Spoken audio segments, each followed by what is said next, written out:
and to look back, to remember why this organization was born and why it has seen the results that humanity was waiting for after the 2 world wars, in which the fight for wealth and areas of influence left in its wake millions of dead, displaced.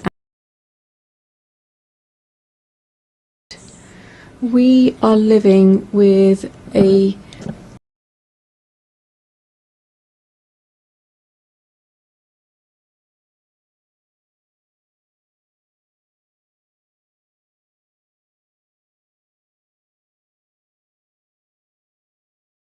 that we're trying to overlook. Over 8 decades,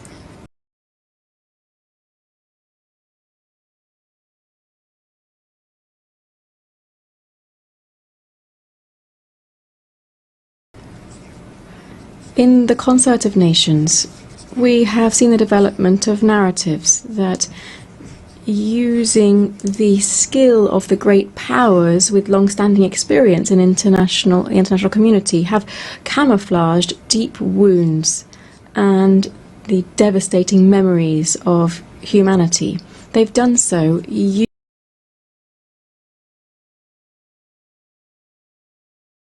using smart normative texts that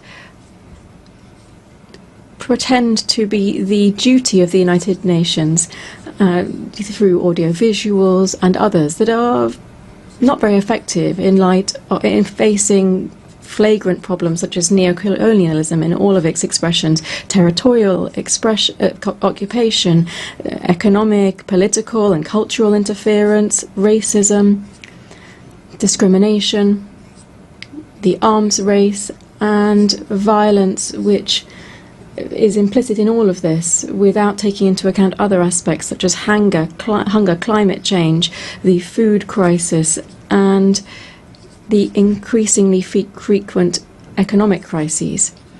The effects of these realities are clear to all.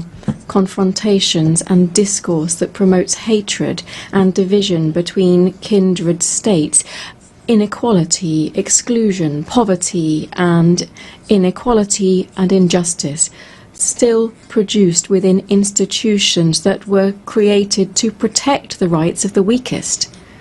And we're not even talking about economic, social and the cultural rights of people, and even more if you look at the rights of indigenous peoples.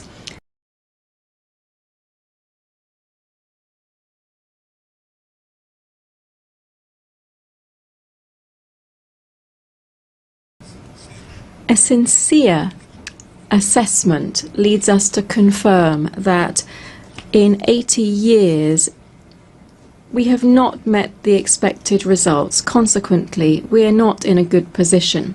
The world remains divided and confronted against itself more than 80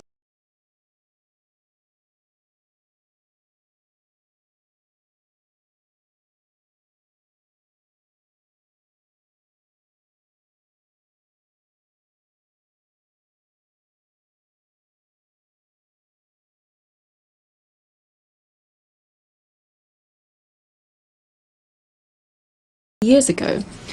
Today in the world there is greater inequality in the distribution of wealth than there was 80 years ago. The poverty figures, inequality and injustice, rather than being curbed, is on the increase. The risk that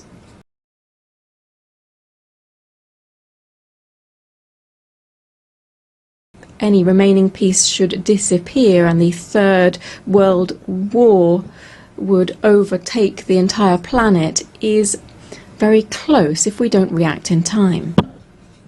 The danger here is that the unstoppable force of capitalism with the misuse of artificial intelligence would increase the climate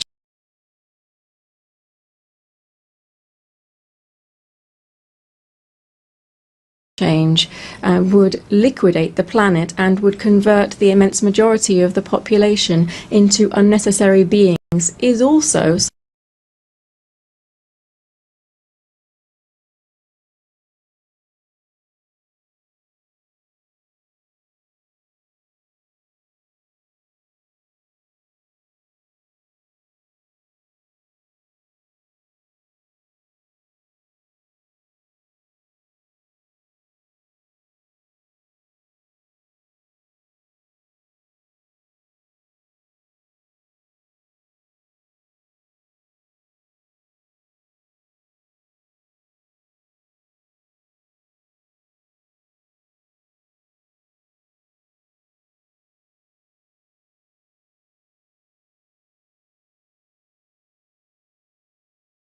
something that we can't completely rule out. We're not in a good place.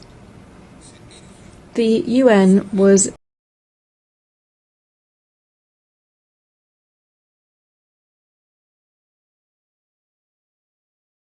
established on the basis of the foundations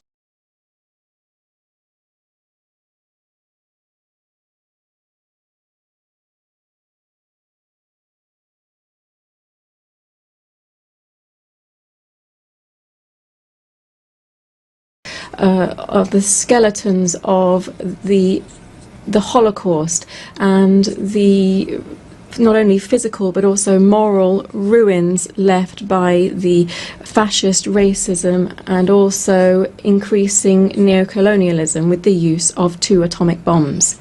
One of the goals that gave rise to the United Nations was to not repeat the barbarity of war. Today we hear the echoes of the drums of war on all continents. We see the practice of genocide on the sole decision of 2 countries. We deny the right to be free and sovereign to a people. Sophisticated weapons are used against a sovereign country, and increasing militarization is being promoted within a region with double standards in combating the war on drugs. And at the same time, we maintain a criminal blockade against its people and the state for the sole crime of having claimed its own independence more than 6 decades ago. Wars are not the same as we had 80 years ago. Wars now are multidimensional. They use economic, financial, media, information, cyber warfare, without even taking into account military warfare, which now encompasses biological warfare, war from space, and other technologies that continue to be developed with impunity on the basis of technology of war. It would be nothing new to have climate wars that would have an impact on sovereignty and food security, jeopardizing strategic resources such as water. We are putting at risk the very survival of the human race on Earth and of life itself on the planet. Just taking off the mask from all of these tragedies, we can see that the cause of all of this is the wild capitalist system that places the greed of the few over the rights and lives of the majority on the planet. The cause of this is the current capitalist development, which tries to resolve its own crisis and ends up returning to the original forms of accumulation and increasing rates of profit. Capitalism and its imperialist face is once again using the deployment of violence, plundering natural resources from sovereign states, and with bloodletting to lead to the political and economic power and take that away from another.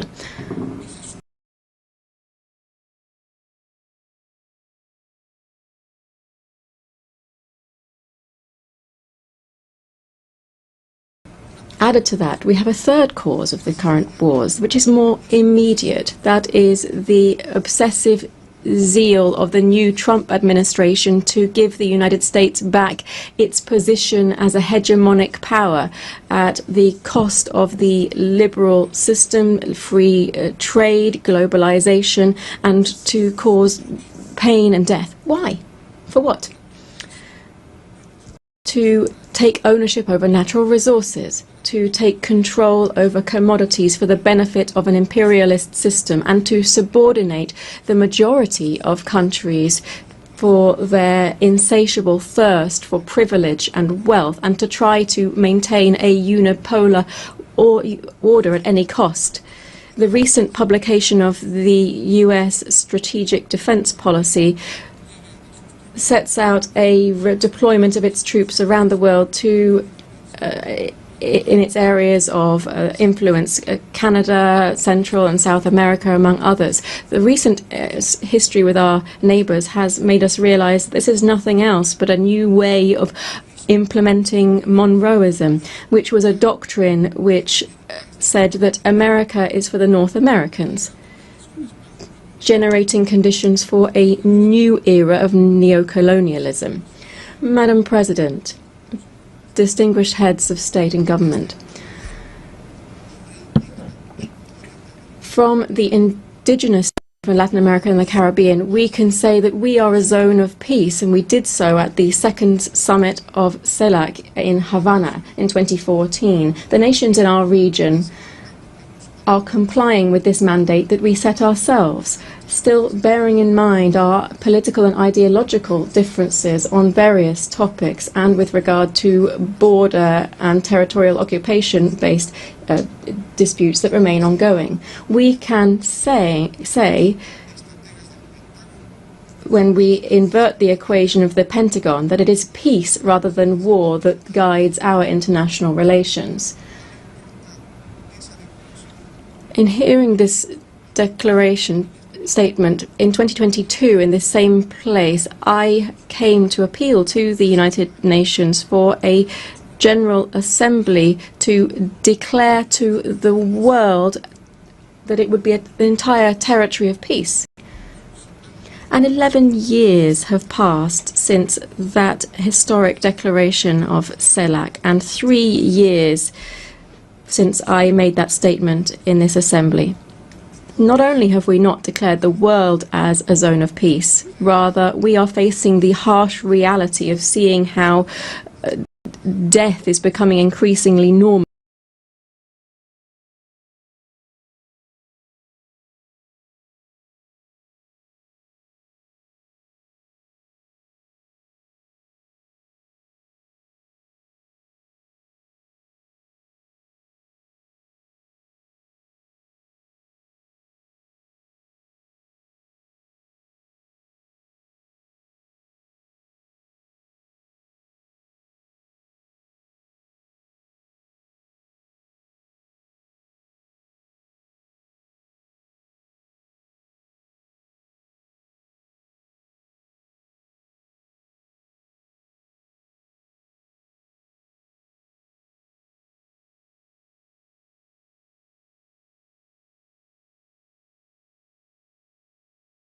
In international relations. We also feel the threat of fascism in all of its variants to try to exploit and dominate peoples at the current time. The threat of death has made is covering Latin America and the Caribbean. We are seeing a bellicose potential which would even go so far as to use missiles, submarines, helicopters, using the pretext that this maritime space is being used against the national security of the United States through the illegal introduction of cocaine through illegal gangs belonging to drug cartels. Beyond violations of international law, this provocative action of imperialism has two intentions. First, to intervene into our kindred Bolivarian Republic of Venezuela that since 1999 has been raising high the flags of the freedom of its people and the sovereignty of its state, and which possesses considerable natural resources, particularly in oil, which the North wishes to appropriate and claim. Secondly, to try to reconquer the Latin America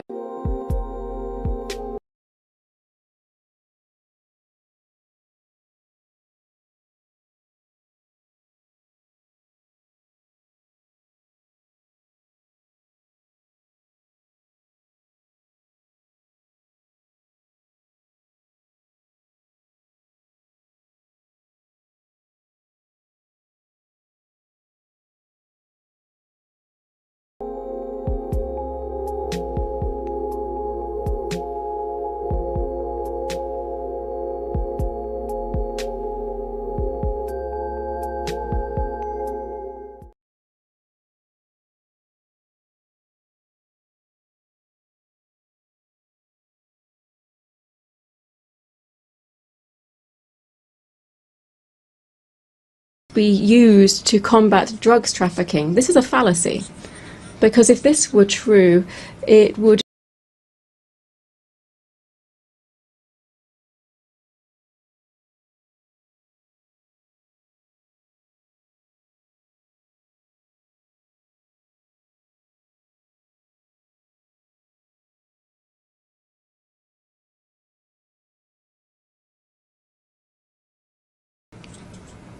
it would actually be taking effect within their own country, where the demand for this type of drugs is high.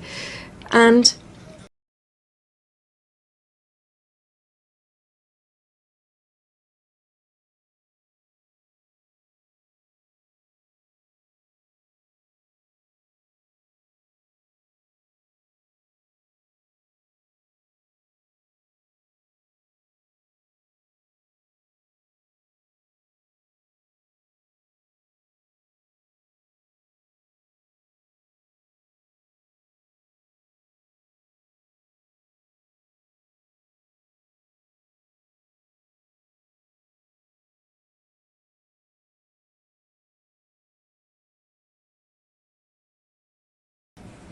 where, in its origins, where we see different types of organized crime, what the United States is trying to do is to give our region the role of holding back the edification of a multipolar world and to submit it to its own interests.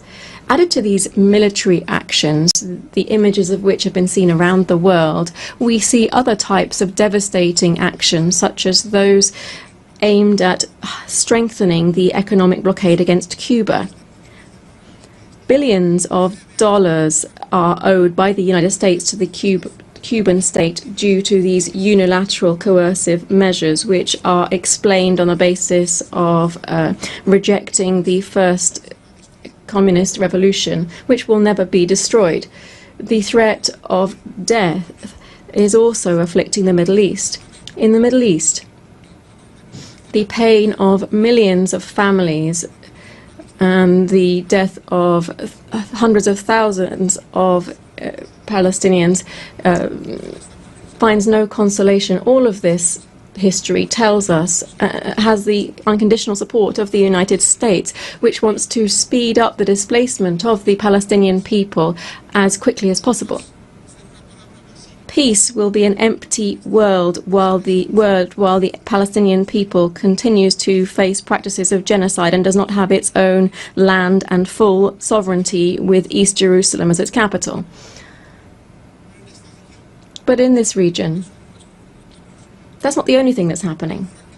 The fragile political and geopolitical stability is threatened by preventive attacks against the Islamic Republic of Iran and against the small nation of Yemen, very similarly to what is happening, what was done by ex-President George Bush. The threat of death is also clear in Eurasia.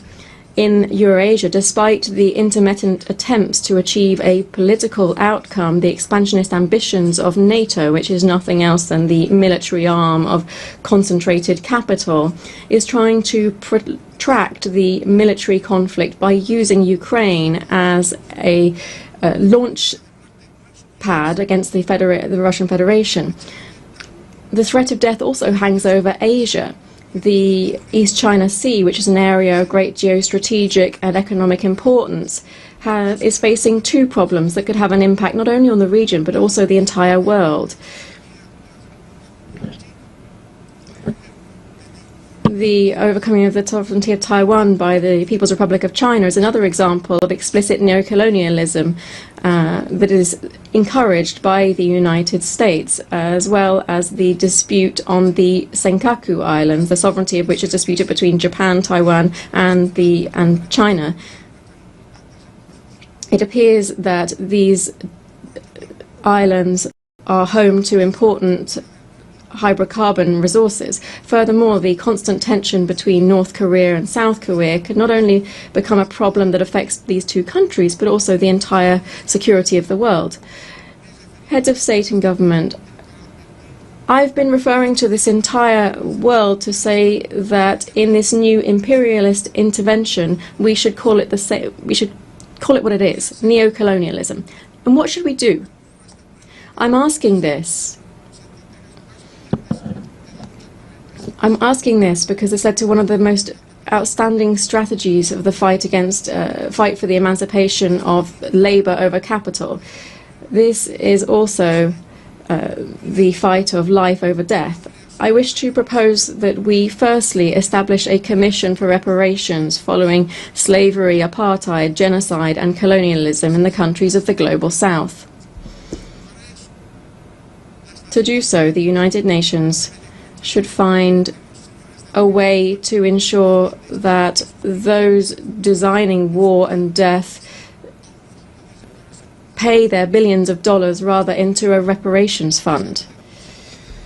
I hope that this rostrum, the highest on the international stage, will also serve to be able to launch an appeal and recognise that colonialism and neocolonialism was and is an historic mistake that brings and continues to bring a social wound over the population that it victimizes.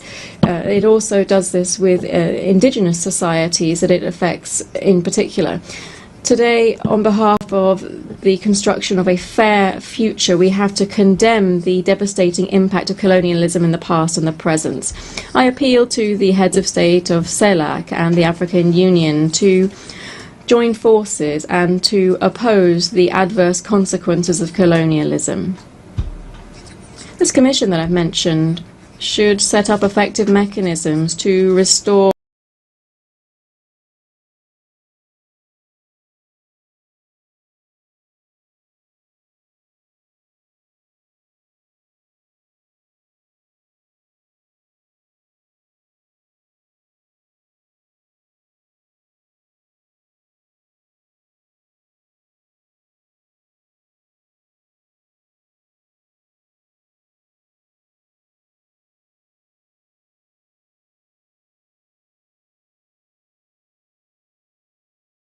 historic justice in the following spheres: reparations, land rights, recovery of the environment destroyed by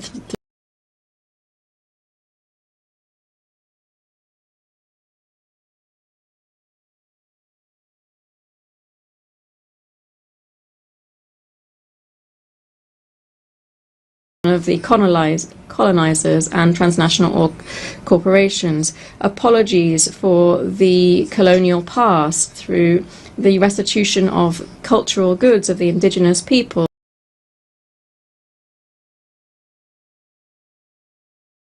that were taken by the colonizers during the period of expansion and genocide, the prevention of neocolonial practices, programs for the development of indigenous peoples and the preservation of their cultural identity.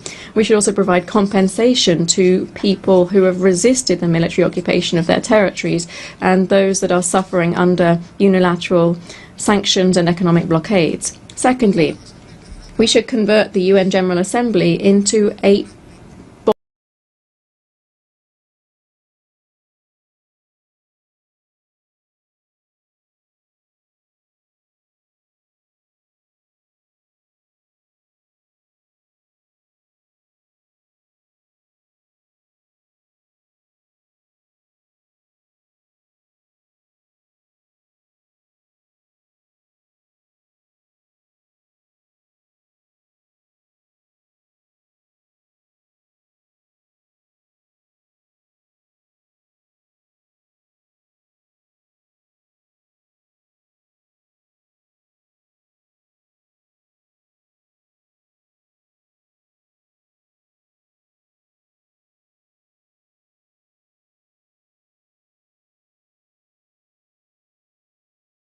with binding power so that it can be an effective voice for all peoples and not a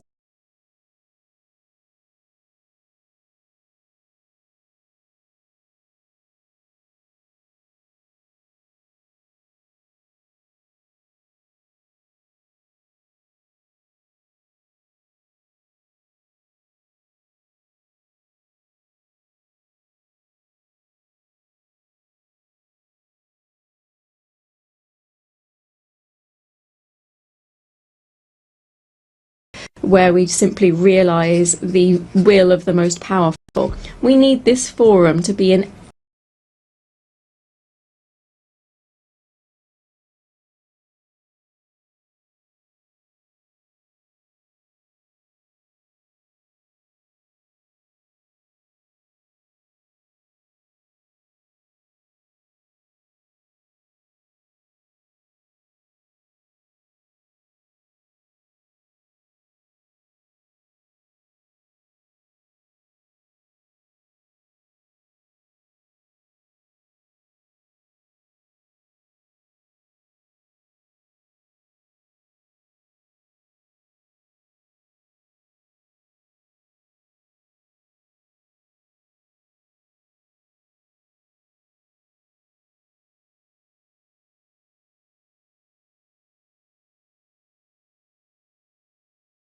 ethical nucleus, a political heart, and the living spirit of a new era guided by the culture of life. We need the resolutions adopted within the UN General Assembly to not be vetoed by any superpower and to be truly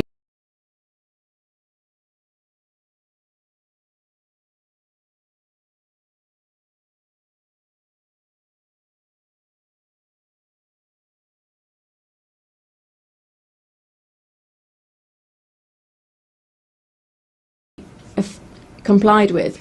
This means ensuring that multilateralism is truly valid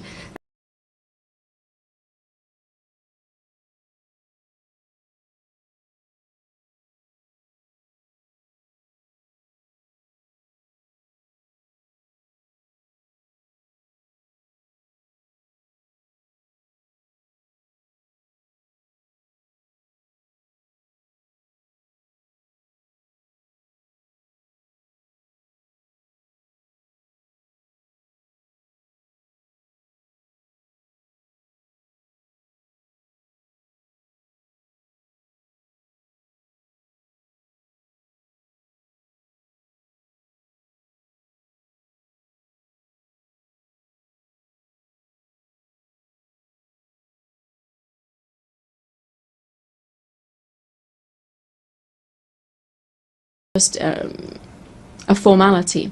We should declare the world as a zone of peace and promote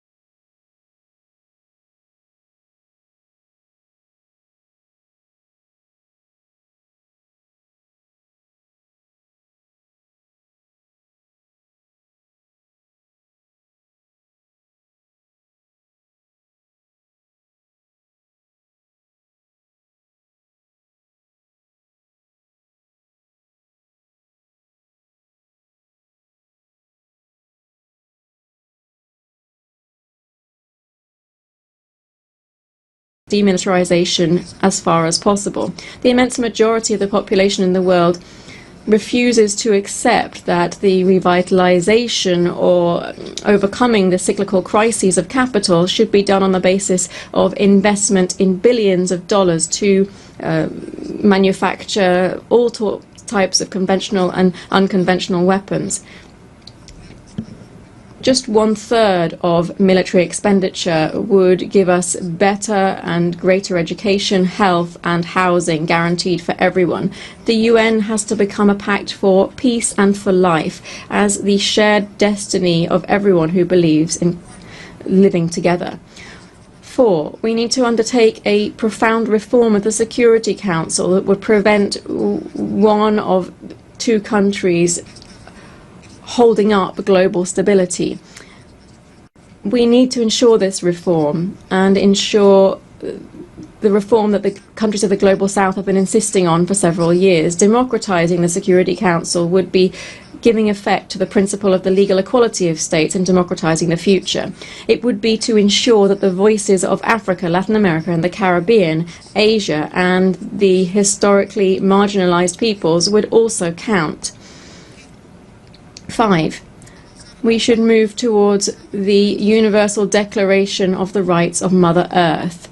Bolivia, together with the Amazonian peoples, speaks up to recall the urgent need for international cooperation to strengthen the conservation of the Amazon. We should do so through strengthening the sovereignty of Amazonian countries over this strategic biome for the world. Defending the Amazon means defending life. 6. We must reject all forms of commercial war and work to reduce economic and social divides between the countries of central capitalism and the countries on the periphery.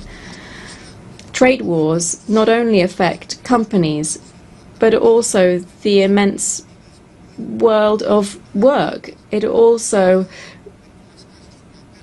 lessens to alarming levels the possibility for lower classes to access acceptable food. The hegemonic and capitalist interests don't have any right to overtake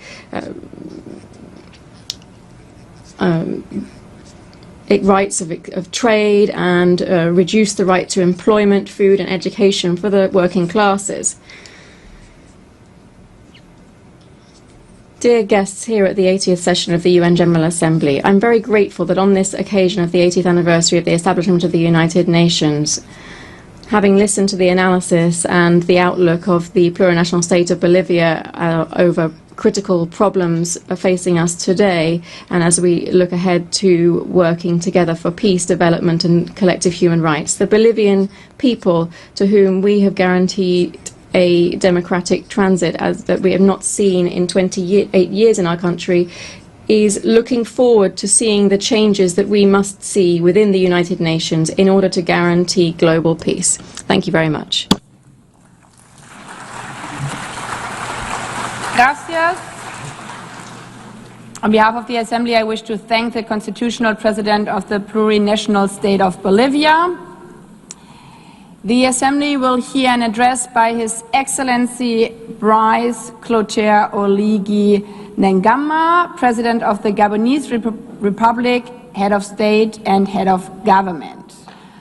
I request protocol to escort His Excellency and invite him to address the Assembly.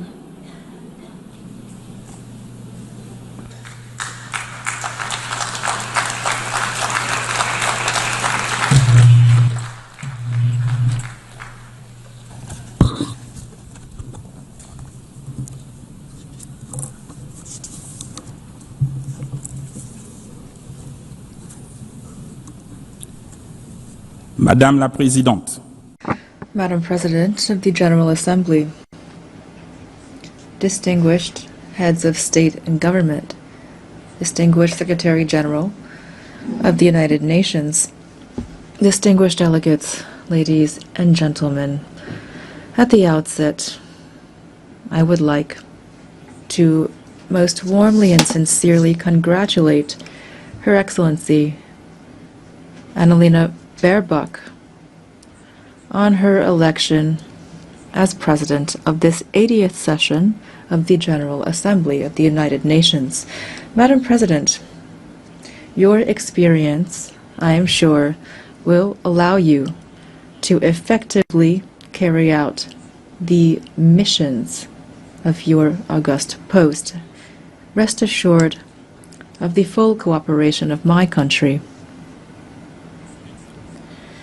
To His Excellency Philemon Yang, your predecessor, I pay tribute to the outstanding work carried out during his term. And lastly, I would like to once again commend His Excellency Antonio Guterres, Secretary General of our organization, for all of the efforts that he has constantly made since he took up his office. Gabon, my country, is keenly interested in the UN 80 initiative, which aims at ensuring operational efficiency in the face of global challenges, as well as to optimize mandates within the UN system.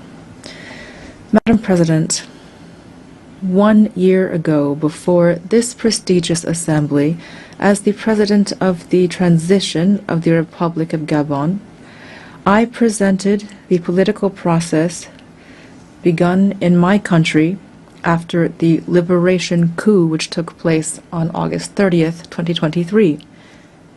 After the presidential election of April 12th, 2025, for which the process and outcomes were unanimously endorsed by the international community, this transition culminated with my inauguration on May 3rd, 2025, as the first elected president of the Gabonese Republic, thus establishing the foundations of democratic order. As you know, Gabon has undergone a peaceful and exemplary transition that included all of the political parties in our nation. This smooth transition led to an inclusive national dialogue and a constitutional referendum in accordance with the agreed-upon timelines, and it will continue through the holding of legislative, local, and senatorial elections that are free and transparent. To this end, the first and second round of combined legislative and local elections will take place on September 27th and October 11th, 2025.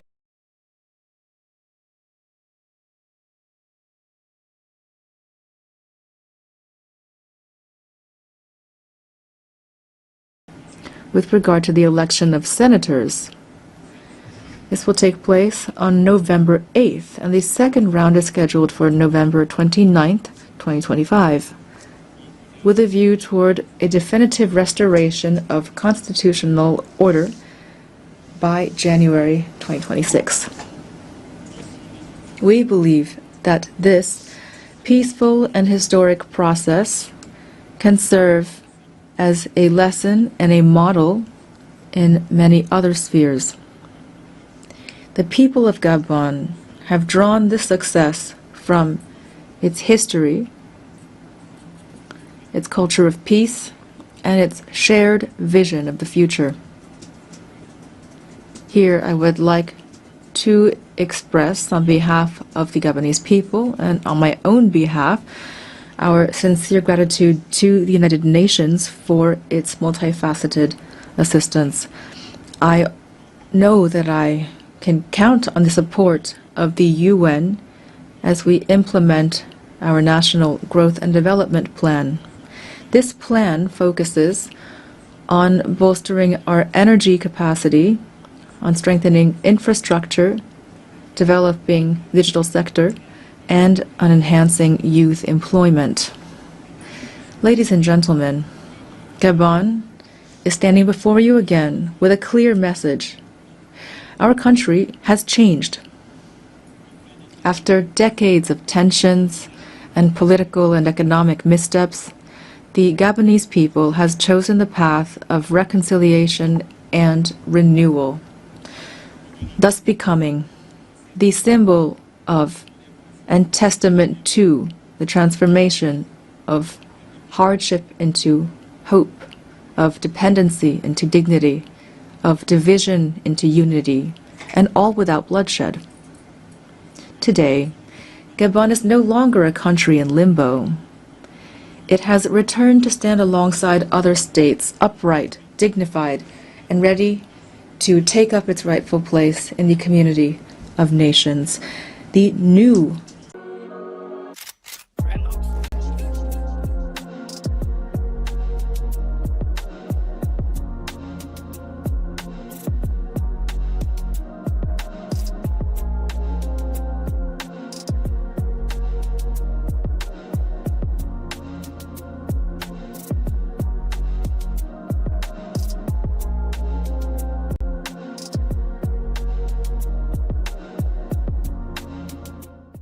of raw materials for which others set the price and from which others profit.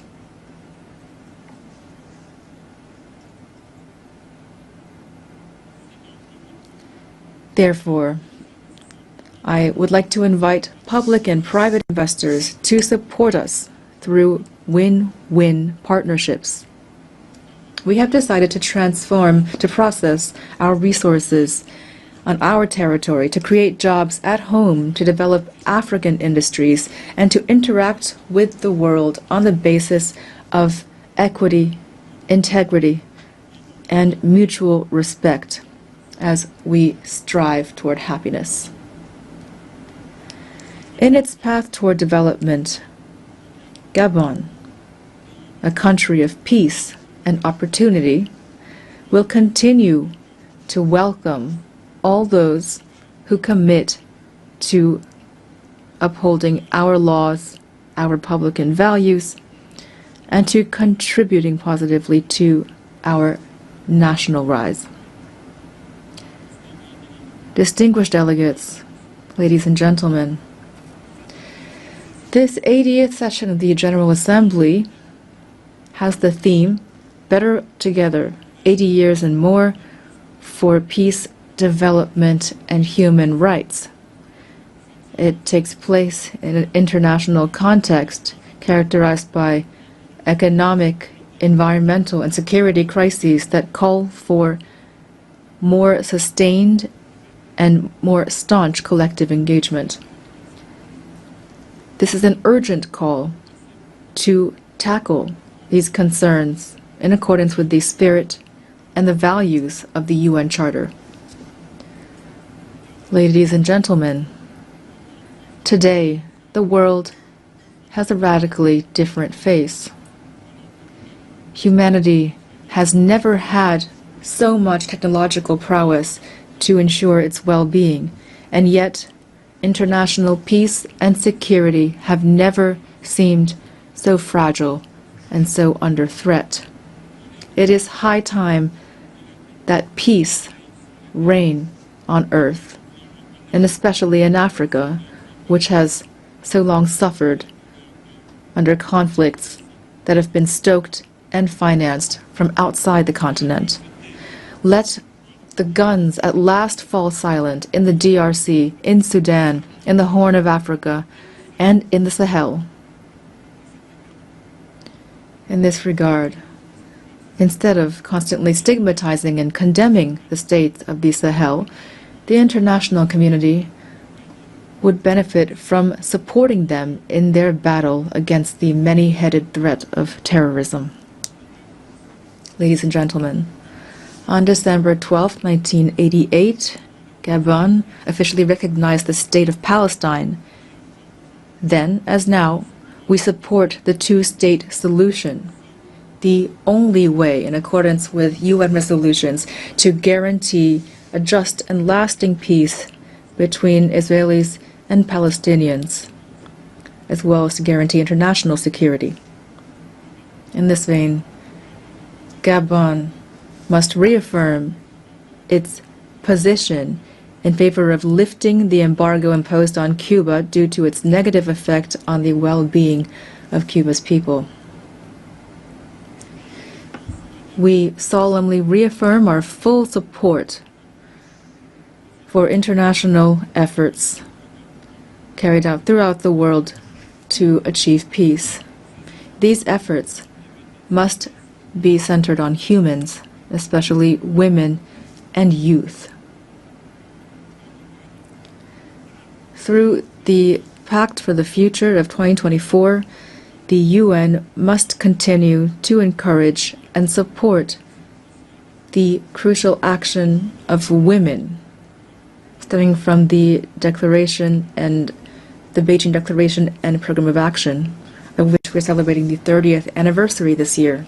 Madam President of the General Assembly, Secretary General of the United Nations, the triple planetary crisis of climate change, biodiversity loss, and pollution is an existential threat for humanity.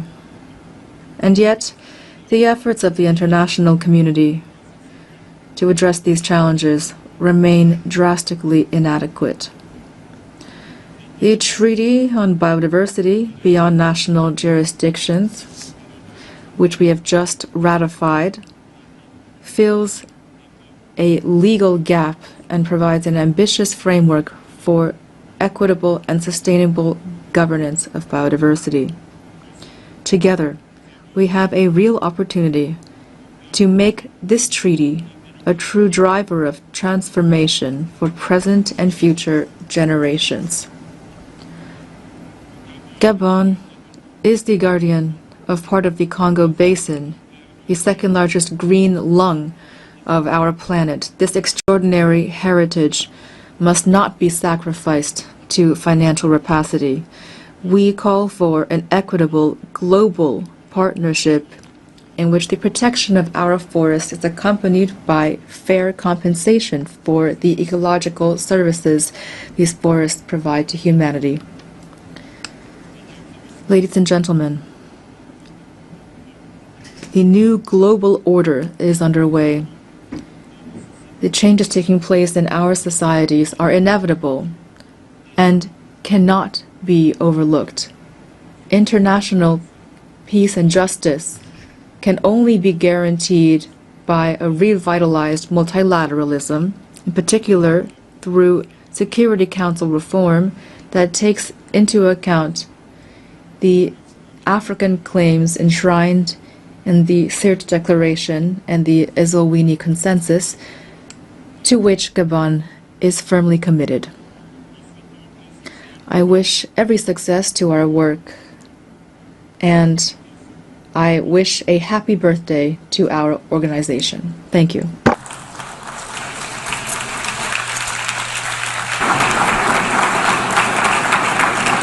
I thank you and happy birthday to all of us. On behalf of the Assembly, I wish to thank the President of the Gabonese Republic, Head of State and Head of Government. The Assembly will hear an address by His Excellency John Dramani Mahama, President of the Republic of Ghana. I request protocol to escort His Excellency and invite him to address the Assembly.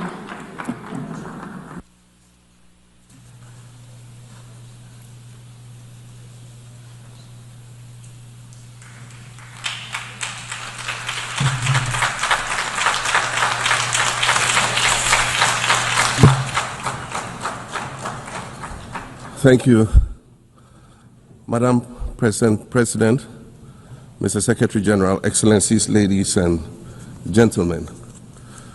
At this 80th session of the United Nations General Assembly, I'd like to speak about Africa's role in the future of this organization.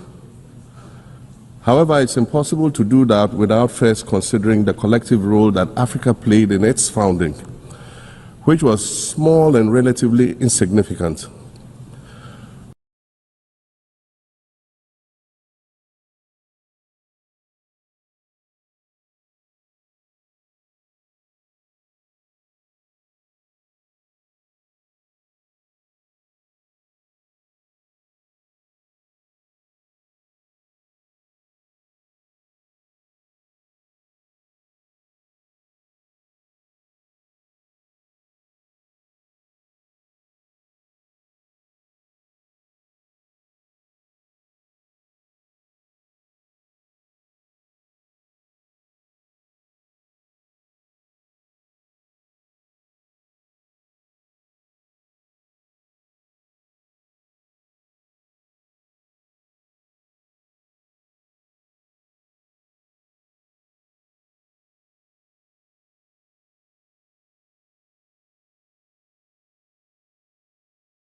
Of the 51 member states involved in the founding of the United Nations in 1945, only 4 were African: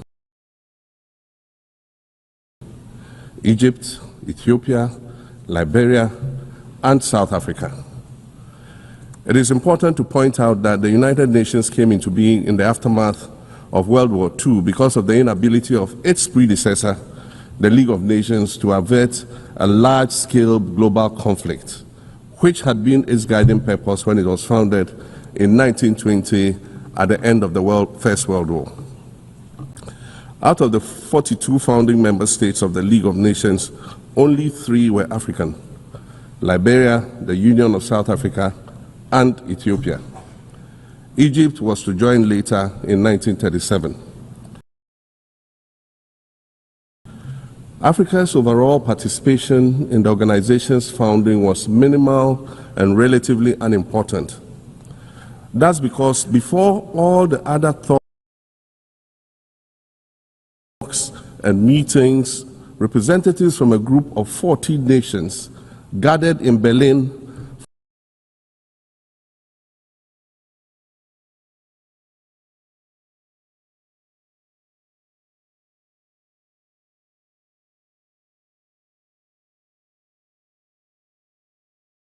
a series of discussions that began in 1884 and which led to the partitioning and formal colonization of the African continent, which is also called the Scramble for Africa. It has famously been written that past is prologue. Well, in the past, the majority of the 54 nations that now comprise Africa were never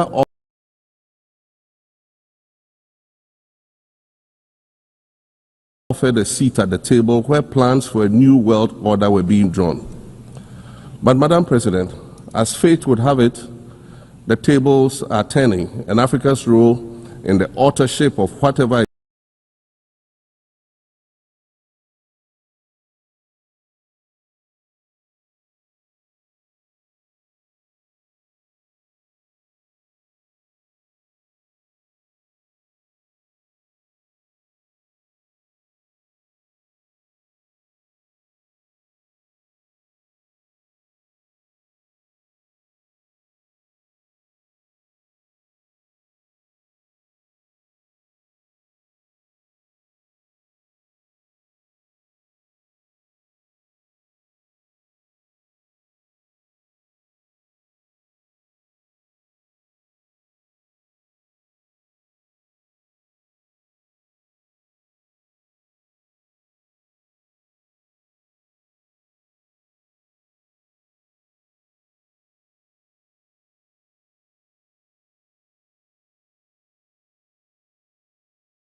yet to come for this world is going to be huge, and it will be consequential. According to this organization's own projections, by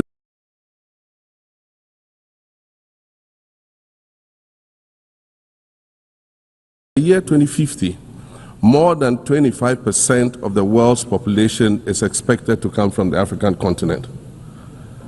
Additionally, by 2050, 1/3 of all young people aged between 15 to 24 will be residing on the African continent.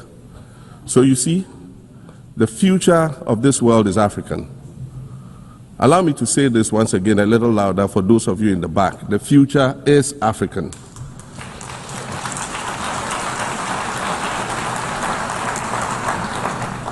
Already today, Africa is a catalyst for human potential and development, as well as for economic reform and ecological stability. Africa is a catalyst for systemic change.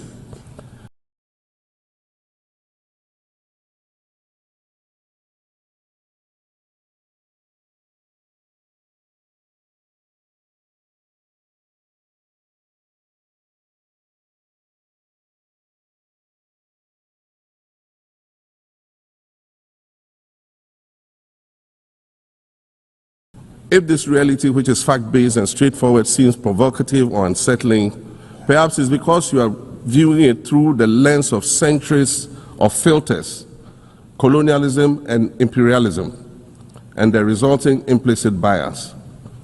Maybe you are unaware of the resilience of African nations or their remarkable ability to make a strong comeback just when you think it's safe to count them out. That is what is happening right now in my own country, Ghana. Our constitution limits leaders to 2 4-year terms. In January, I was sworn in for a second term, which, let me point out, was non-consecutive with my first term. Our currency, the Ghana cedi, was rapidly depreciating, faced with rising inflation,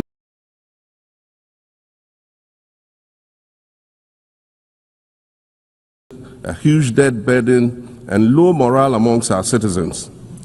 My new administration settled down quickly and embarked on an ambitious program of comprehensive transformation designed to restructure Ghana's economic foundation and enhance our competitive standing globally.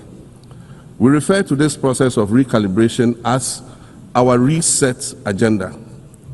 In just 8 months, we have achieved significant reduction in inflation from 23.8% in December 2024 to 11.5% in August 2025.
Restoring price stability for our citizens.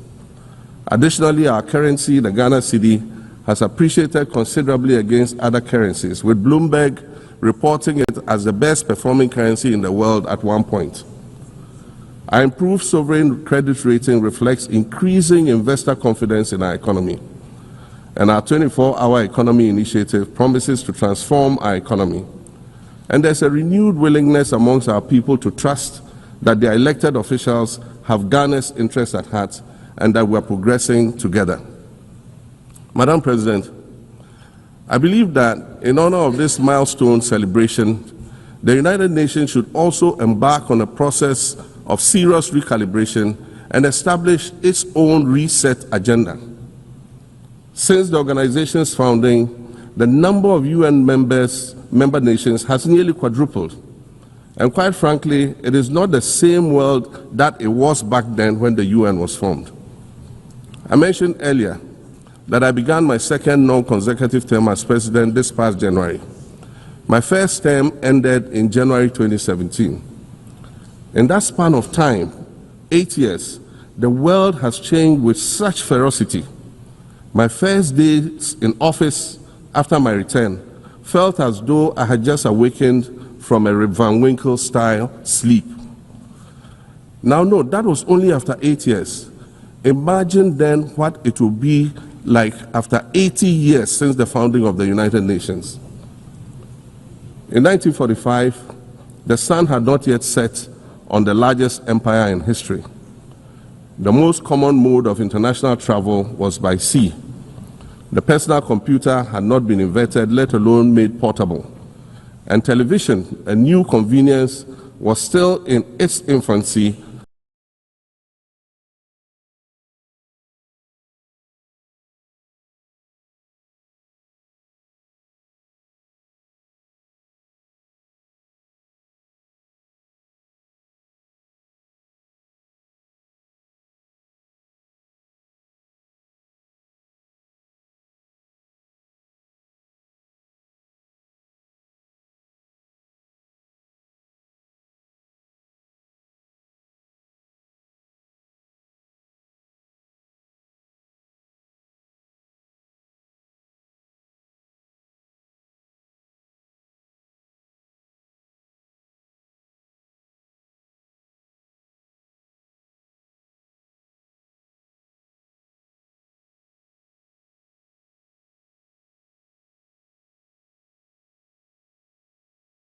albeit in black and white color. Relations between the US and the Soviet Union were turning frosty.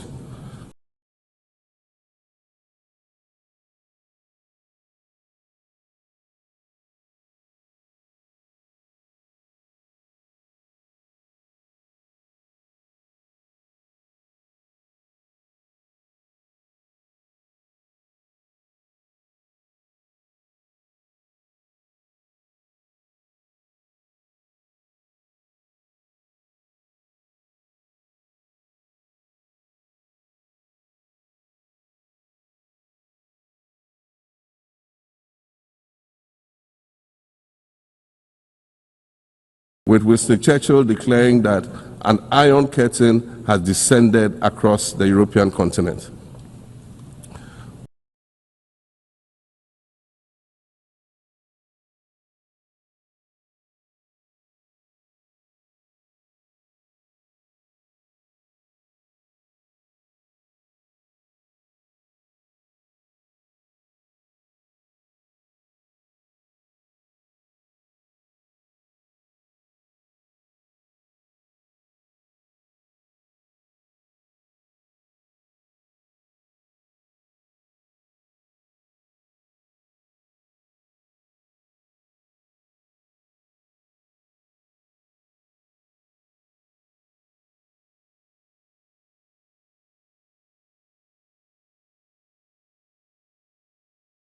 Fast track 80 years on. In today's world, hundreds of thousands of commercial flights take off and land every day.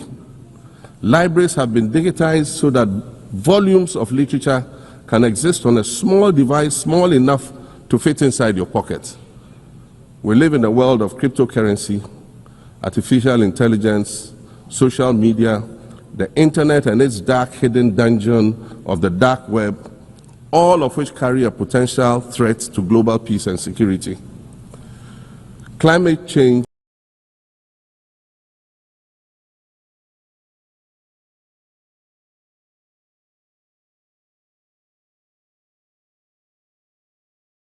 is real, and we're fighting a losing battle against the loss of Maldives and other island nations to the rising sea level, against the loss of Timbuktu to desertification, and the Amazon forest to global warming and deforestation.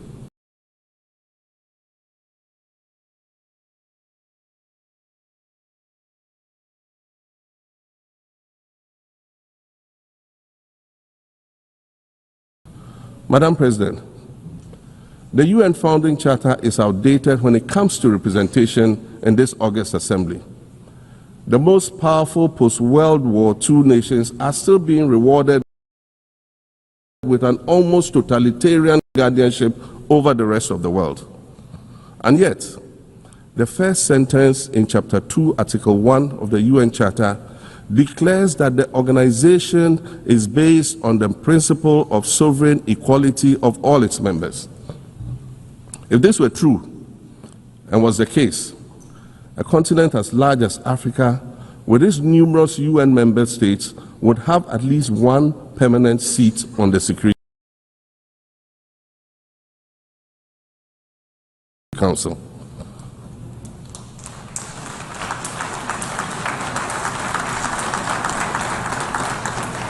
Furthermore, we believe that veto power should not be restricted to only 5 nations, nor should it be absolute. There must be a mechanism in this House for the General Assembly to challenge a veto.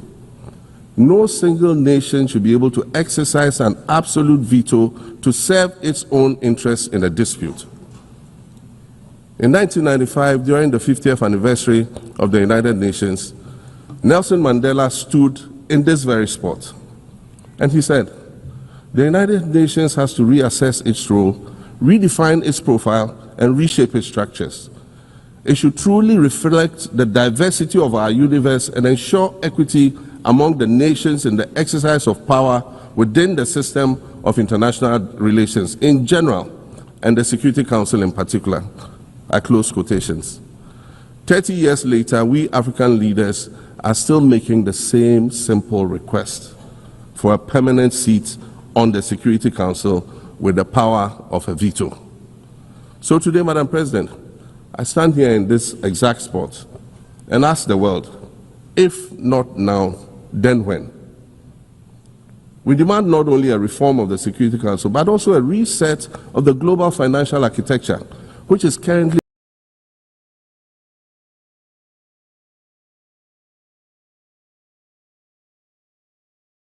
against Africa. Africa must have a greater say in the world's multilateral financial institutions. And while I'm making requests, I'd like to call for the removal of the blockade on Cuba. As Dr. Kwame Nkrumah, our nation's founder, famously said, we seek to be friends with all and enemies to none. The Cuban people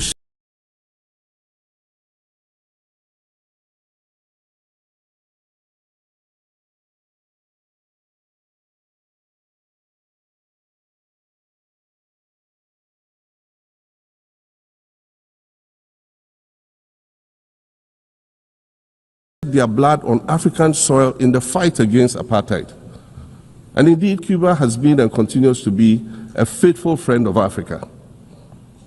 You see, the very fact that I can stand here and ask these things and say these things, and the fact that all nations can ostensibly gather here to address critical global issues, air our grievances, and express our concerns, that is what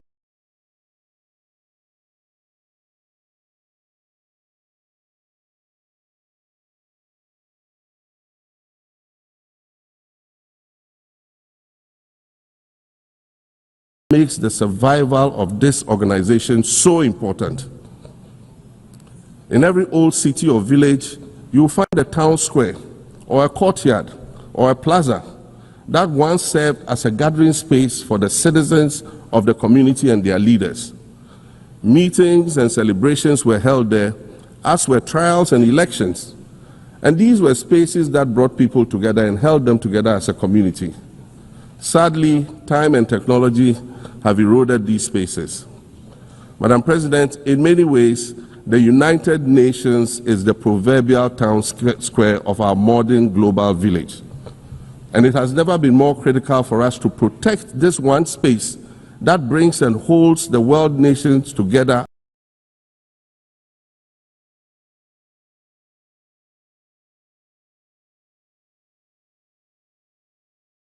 as a community. The internet, social media platforms, and artificial intelligence offer us the illusion of connectivity, when in fact what they do is reinforce isolation by using algorithms that ensure that we do not receive new ideas and perspectives, but rather more of the same content. We are served alternative facts and manipulated images, making it easy to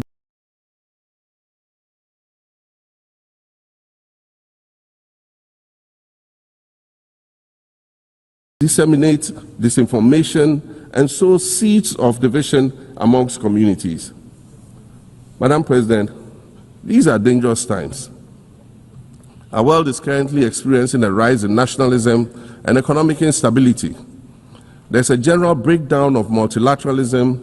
Various acts of aggression have been committed against the sovereignty of others, and nations are attempting to circumvent the very safeguards that were put in place to prevent large-scale global conflict.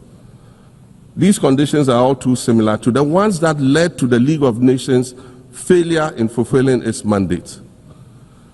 The denial of visas to President Abbas and the Palestinian delegation sets a bad precedent and should be deeply worrying to all member nations of the United Nations. Ghana recognized the state of Palestine in 1988 and supported a two-state solution to the conflict since then. And I say, contrary to the claims of some, a two-state solution would not be a reward for Hamas. It would rather be a reprieve for the hundreds of thousands of innocent women and children and people who are facing collective punishment and forced starvation for no reason other than the fact that they are Palestinian. For nearly 2 years and for the fear of reprisals, we here in this General Assembly have been playing hide and seek with language to find the right words to help us avoid or excuse what we all know is taking place in Gaza.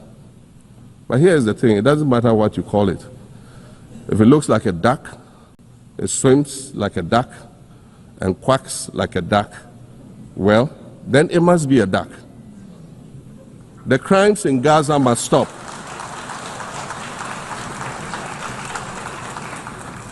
The crimes in Gaza must stop. Madam President, I also want to draw particular attention to the conflict in Sudan, which this body has described as the world's largest humanitarian crisis. 12 million people have had to flee their homes. And when we speak of migration, we refer to the 12 million new Sudanese refugees, whom we as a global community should be willing to assist in much the same way that many member nations readily assisted new refugees coming out of Ukraine. Let's dispense with the euphemisms and dog.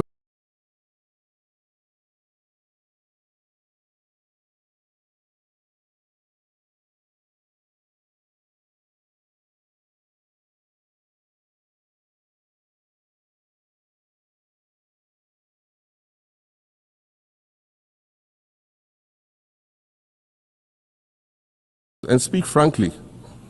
It is not a mystery that when leaders of Western nations complain of their migration problems, they are often referring to immigrants from the global south. But many of those immigrants are climate refugees.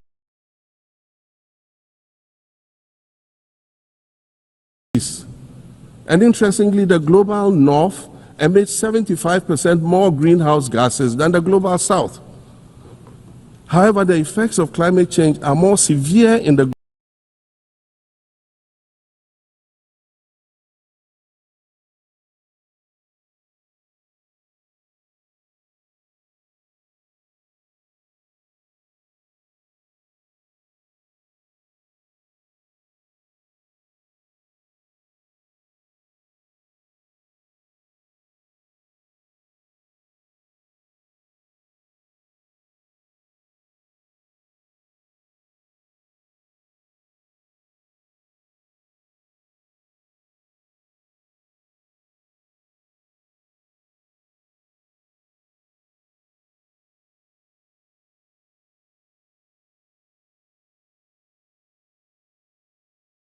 south because we lack the resources to address them effectively.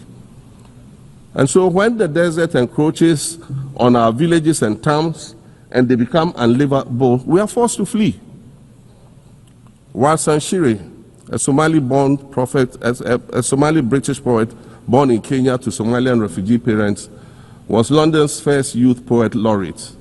She writes in her poem titled Home. And it says, you have to understand that no one puts their children in a boat unless the water is safer than the land. No one bends their palms under trains beneath carriages. No one spends days and nights in the stomach of a truck feeding on newspaper unless the miles traveled mean something more than just a journey.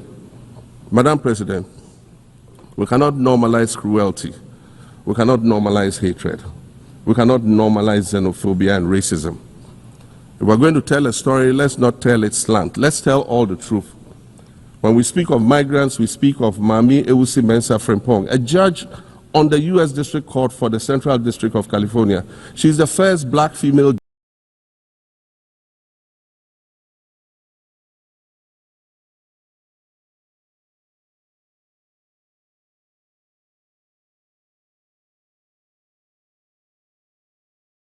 on any of California's 4 federal district courts.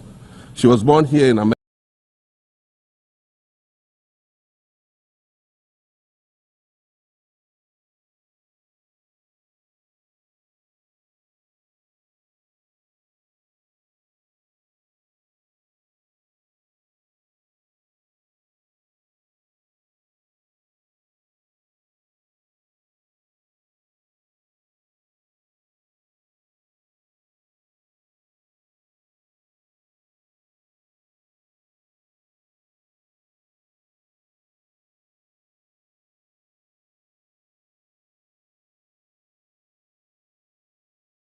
To immigrant parents from Ghana.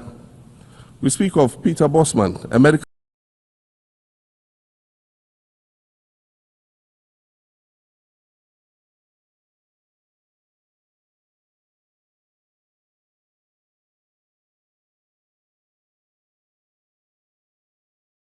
doctor in Ghana who moved to the town of Piran in Slovenia in the 1980s and later became the first black mayor of Piran, the first black mayor in Slovenia and in the whole of Eastern Europe.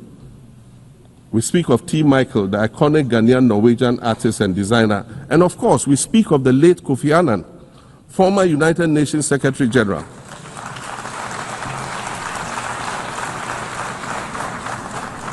Former United Nations Secretary General and Nobel Peace Prize recipient, who was born in Ghana but spent his adulthood in various places in America and Europe.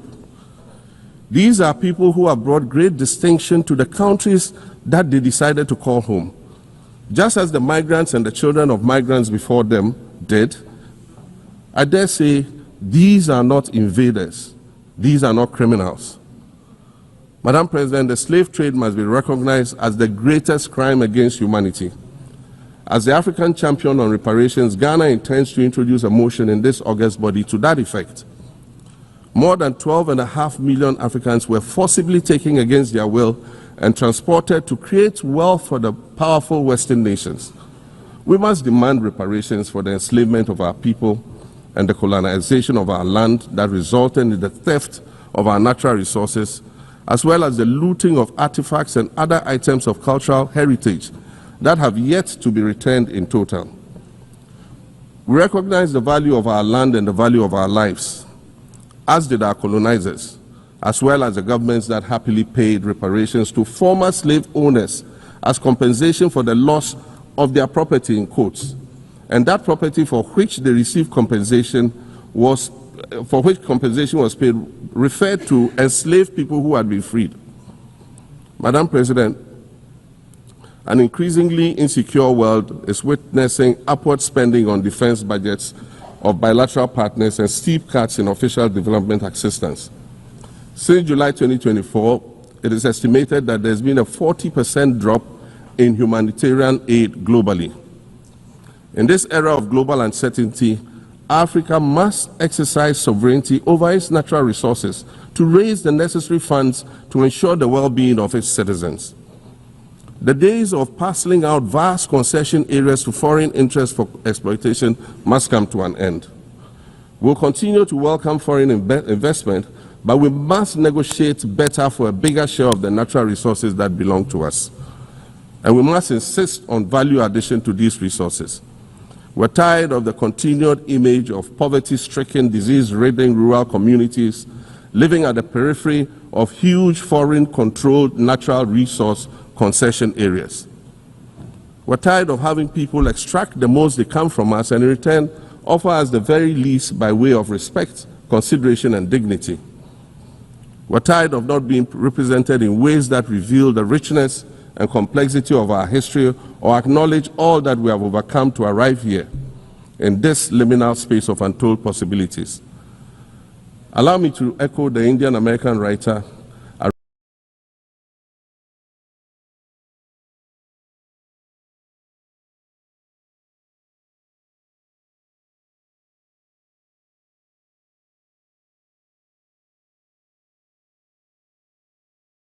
Roy, who wrote, "Another world is not only possible, she's on her way.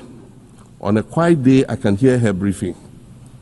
I want to add that for the sake of Africa, and quite selfishly for the sake of my 18-year-old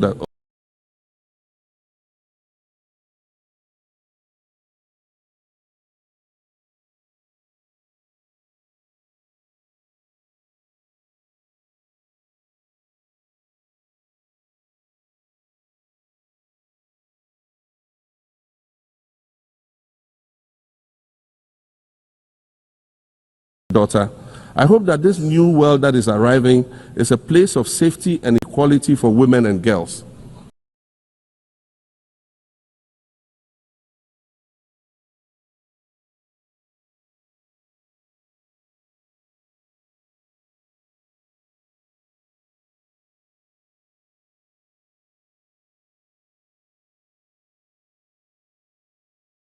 To succeed, we must empower everyone, including women and girls, to reach their full potential. In closing, Madam President, I'd like to congratulate you on your election to preside over this historic 80th General Assembly and on being the fifth woman to hold this distinction. I'd also like to congratulate Her Excellency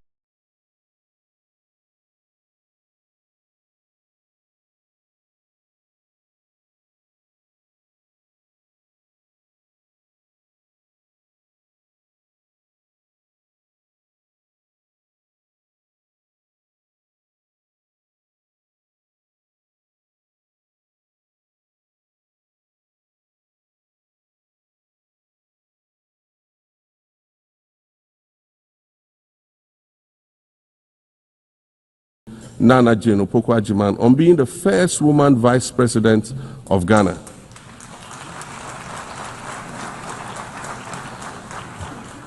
Now every Ghanaian girl knows that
heights to which she can ascend. Words matter, but issues of representation matter even more, which is why Ghana looks forward to the appointment of a woman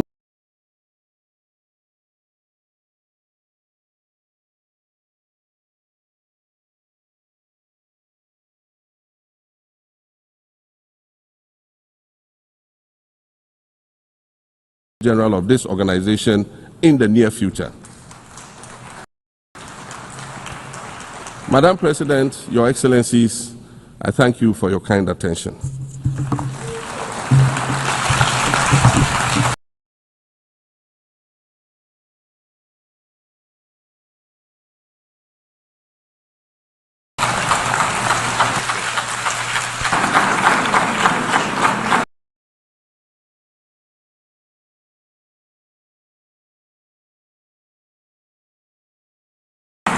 On behalf of the General Assembly, I wish to thank the President of the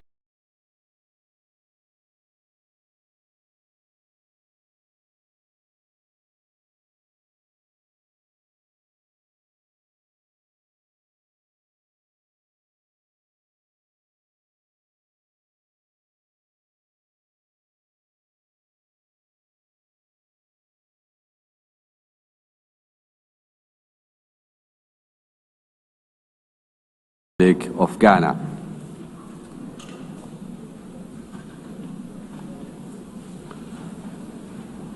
The Assembly will hear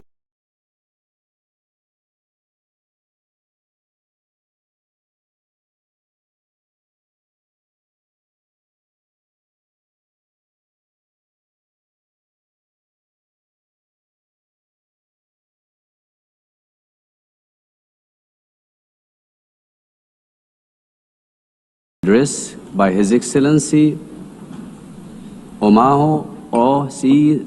Sokang Embalo, President of the Republic of Guinea-Bissau. I request protocol to escort His Excellency and invite him to address the Assembly.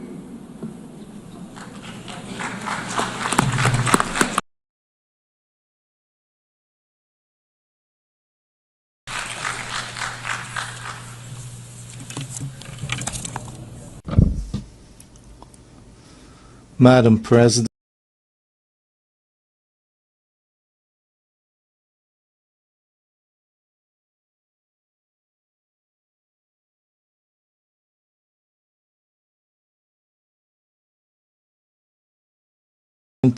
Distinguished heads of state and government, Mr. Secretary General, ladies and gentlemen, allow me to begin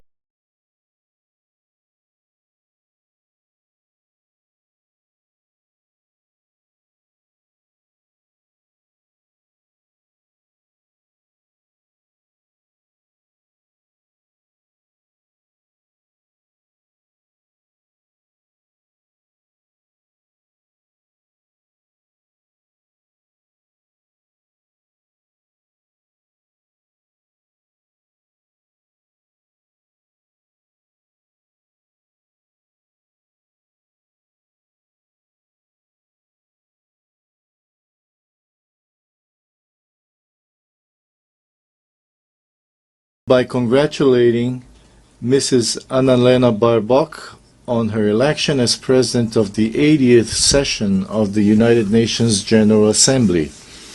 I thank the outgoing President, Mr. Philemon Yang, for his service to the international community. To Secretary General Antonio Guterres, I wish to reaffirm Guinea-Bissau's full support for his tireless efforts in favor of world peace, international cooperation, multilateralism, and sustainable 80 years ago, the founders of the United Nations pledged to save succeeding generations from the scourge of war. That promise, unfortunately, has not yet been fully fulfilled. Yet this commitment, undertaken by each member state upon joining the UN Charter, remains valid and continues to be honored through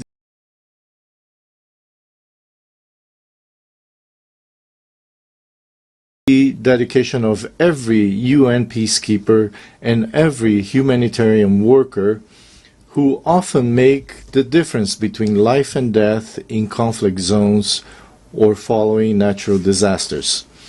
UN agencies such as WHO, UNESCO, UNICEF, FAO, WFP, UNHCR, and UNDP, among others, provide treatment, education, vaccines, food, and protect every day millions of human beings and contribute to the fight against poverty and discrimination against women and girls all over the world. The United Nations remains relevant, especially in these times of deep global uncertainty and crisis. It continues to be the only forum where all nations, large and small, have a seat and a voice.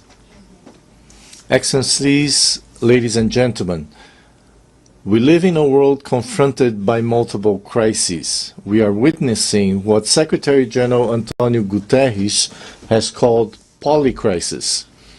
Conflicts in Ukraine, Gaza, Sudan, and other regions persist. Socioeconomic inequalities, environmental shocks, political instability, and humanitarian emergencies disproportionately affect developing countries, with the greatest impact on small island developing states. Progress towards the Sustainable Development Goals has slowed significantly or even stalled. The sovereign debt burden of poor countries is increasing, while development assistance is declining. Guinea-Bissau welcomes the UN 80 initiative, and we hope it will contribute to strengthening the organization, especially in promoting peace, international security, and the achievement of the SDGs. The Pact for the Future offers a roadmap and an action plan that must not remain on paper. Madam President, Excellencies, ladies and gentlemen, last July, Guinea-Bissau hosted the 15th Conference of Heads of State and Government of the Community of Portuguese-Speaking Countries, CPLP. I have taken on the presidency of the CPLP for the 2025-2027 term. The CPLP places high importance on its cooperation with the United Nations and its specialized agencies. During our term, we will continue to work with all partners and multilateral organizations toward the implementation of global commitments, especially concerning the Paris Agreement on Climate Change, the 3rd UN Ocean Conference, and the 4th UN Conference on Financing for Development, held last June-July in Seville. We are convinced that 2 major international meetings scheduled for November, namely COP30 in Belém, Brazil, and the 2nd World Summit for Social Development in Doha, Qatar, will serve as key platforms and opportunities to strengthen our cooperation and to advance our shared goals.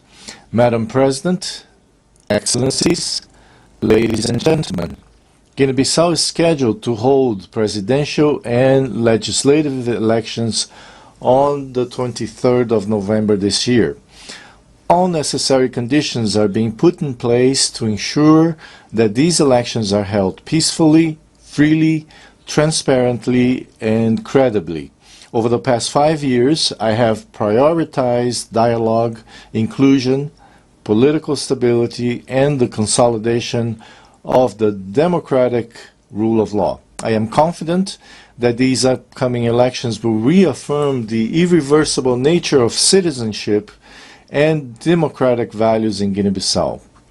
Madam President, Excellencies, ladies and gentlemen, allow me to conclude by saying that in an increasingly interdependent world, we need, now more than ever, a world order grounded in the principles enshrined in the United Nations Charter, in respect for international law and in peaceful coexistence. In this regard, Guinea-Bissau reiterates our call for an end to the economic, commercial, and financial embargo and other forms of restrictions imposed on Cuba. 80 years after the creation of the United Nations, the world has changed. We are no longer just the 51 countries who signed the UN Charter in 1945.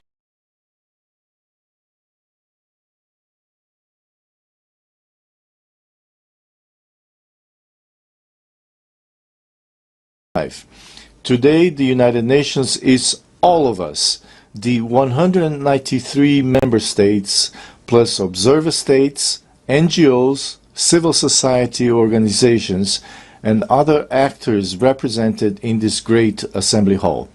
To meet the challenges of the 21st century, the UN must undertake urgent reforms. Reforms that reflect today's geopolitical realities and global power balances. Reforms that expand and democratize the Security Council. Reforms that provide a place and a voice to the Global South. Reforms that restore confidence in the multilateralism and international cooperation.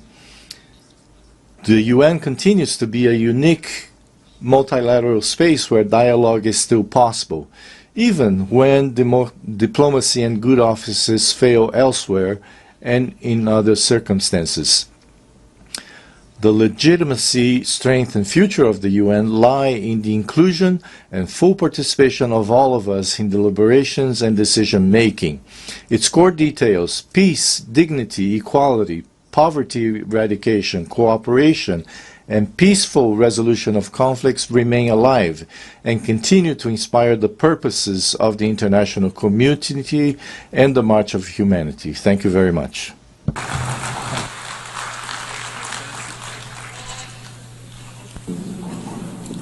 On behalf of the Assembly, I wish to thank the President of the Republic of Guinea-Bissau.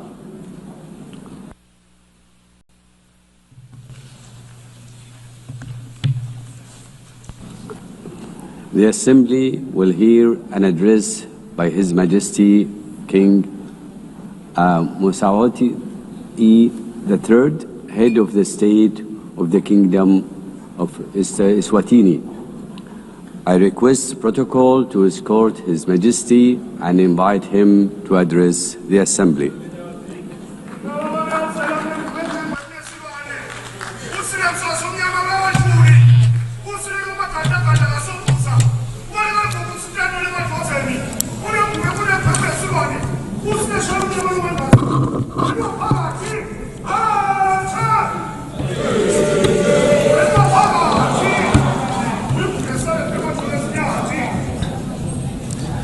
Your Excellency, Madam President of the General Assembly, Your Majesties, Excellencies, Heads of State and Government, UN Secretary General, distinguished delegates, ladies and gentlemen, it is a great pleasure to address the 80th session of the United Nations General Assembly under the theme Better Together, 80 years and more for peace, development, and human rights.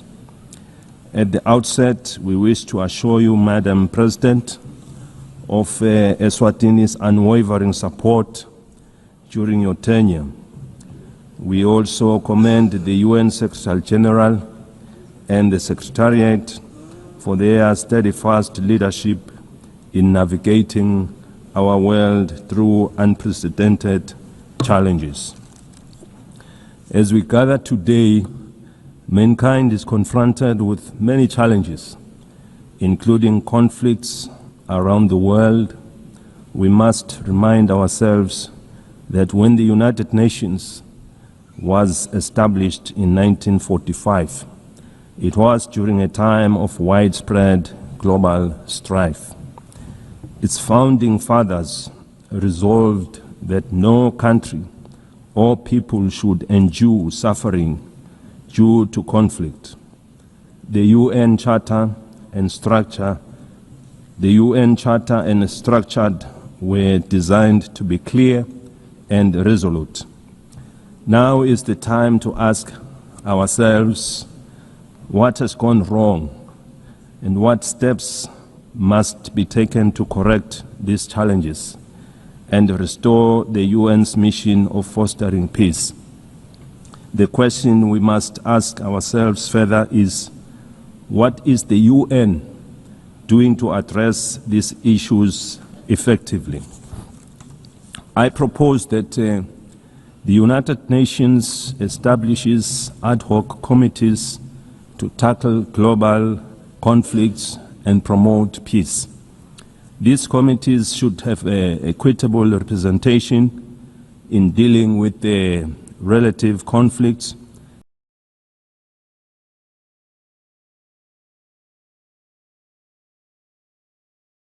the diverse regions of hotspots, including Africa, the Middle East, Europe, and beyond, ensuring that all affected nations have a voice.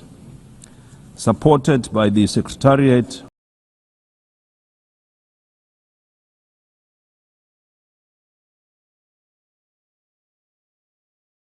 of the United Nations, these ad hoc committees would visit conflict zones, engage with local communities, and work towards peaceful resolutions.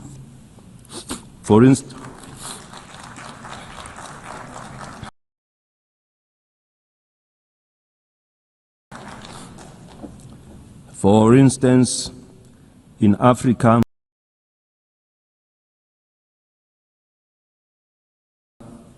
the conflicts in Sudan, South Sudan,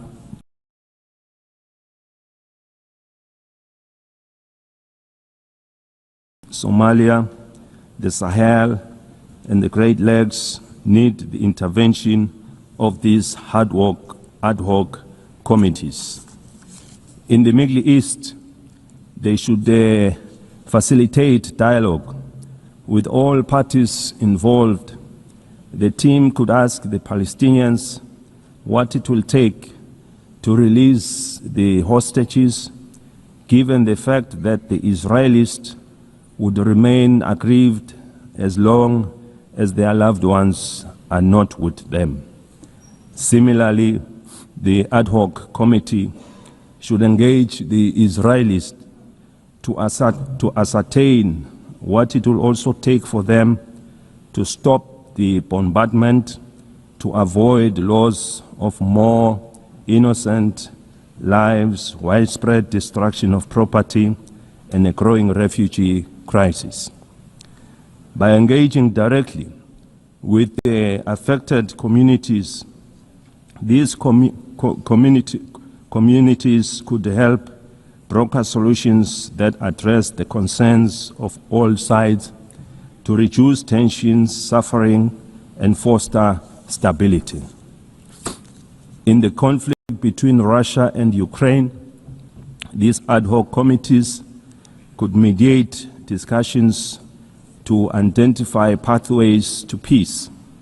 Their role would be to engage in meaningful dialogue and report back to the United Nations with actionable recommendations on what it would take to end the war. In Eswatini, we encourage that yield positive outcomes proving that dialogue is the cornerstone in nation building. We thank those countries already making means in finding solutions. This suggested approach is not meant to undermine their efforts, but it would complement them as they are already working towards peaceful resolutions. We must avoid actions that could escalate tensions further and instead focus on saving innocent lives.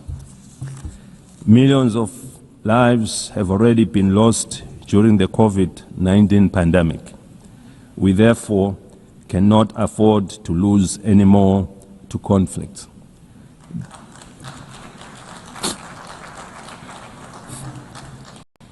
The UN must now focus on supporting the building of economies of the world to address issues of poverty and the global financial crisis which we experienced after the COVID-19 pandemic. By investing in these areas, we can create conditions for lasting peace. We therefore need one another in building and supporting our development initiatives in our respective countries. The time for action is now. The UN was established in pursuit of international law and peace, and its mandate dates back decades. In 2025 and onwards, we must renew our commitment to this mission by forming these ad hoc committees and making informed, inclusive decisions. We can work towards a world where peace prevails and no nation or people suffer needlessly. We have been calling for the restructuring of the United Nations as a body representing all member states. It must lead with decisions that are inclusive and widely respected, as no one will question the process taken. These reforms should be fully representative of all countries through the regions of the world in the Security Council to create an all-inclusive structure. Without such reform, the legitimacy and effectiveness of this body will remain incomplete. We have been encouraged to witness UN high-level meetings prior to the General Assembly being held to address various issues. These include the Seville and Awaza declarations on financing for development and socio-economic challenges faced by landlocked countries. We are aware that for any growth to take place, nations must have enough resources to achieve sustainable development goals. as we convene to advance international cooperation and to uphold human rights and fundamental freedoms for all, we are reminded that our work is both urgent and indispensable.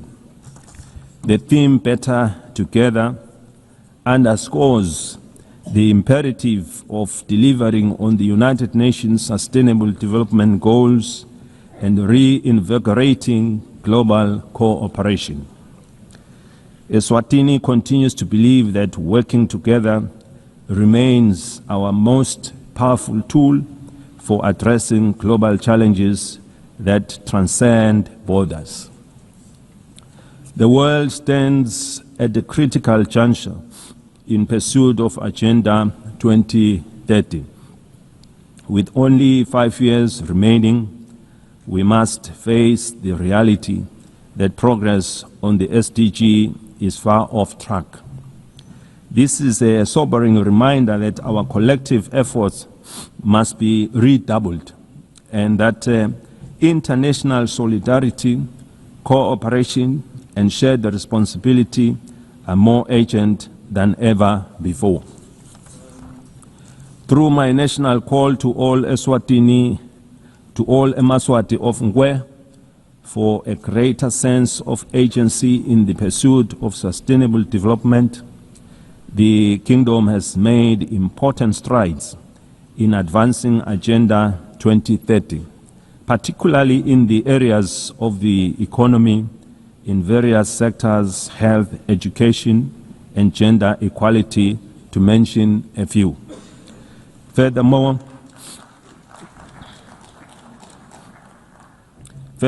the country's literacy rates have improved, reflecting our investments in education, while the nation continues to be empowered through targeted programs that strengthen their role in our society and economy.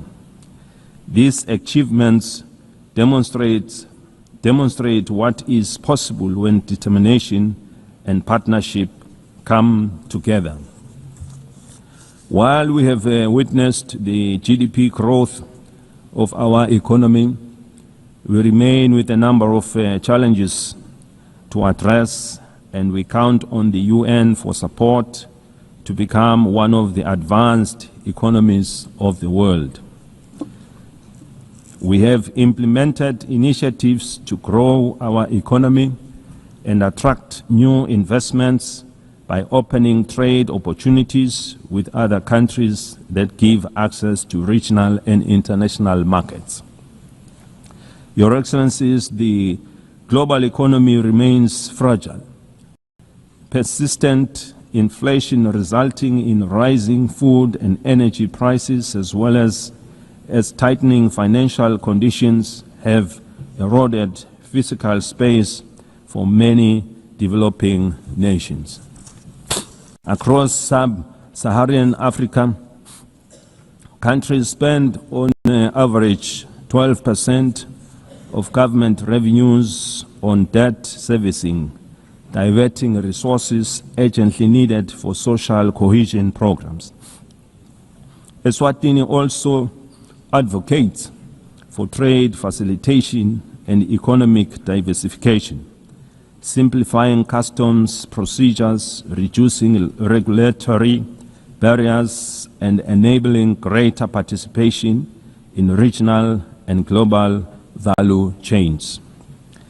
In this regard, the African Continental Free Trade Area has the potential to boost intra-Africa trade by up to 52%, drive industrialization, and create millions of jobs. For countries like Eswatini, the AfTA offers more than market access. It provides a pathway to overcome geographic constraints through regional integration, cooperation, and efficient trade corridors. In an increasingly connected world, the Kingdom of Eswatini is actively striving for digital transformation as a catalyst for sustainable development. Eswatini is open for business in technology and looks forward to partnering and sharing experiences with other developed countries in advancing our technologies. Eswatini is proud of the significant progress achieved under Sustainable Development Goal 3. We welcome the progress made in the ratification of the Pandemic Treaty. This landmark agreement is essential for strengthening preparedness and resilience against future health emergencies, fostering effective and equitable cooperation. We remain deeply concerned about the decline in bilateral and multilateral support for global health priorities.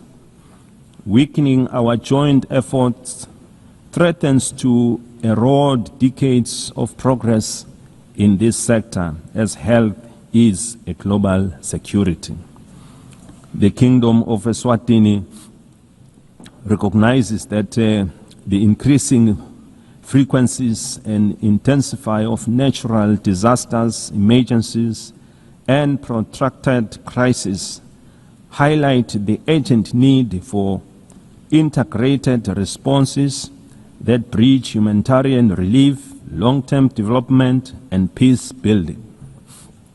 We urgently need to strengthen disaster preparedness, build resilient communities, and integrate emergency responses with sustainable development.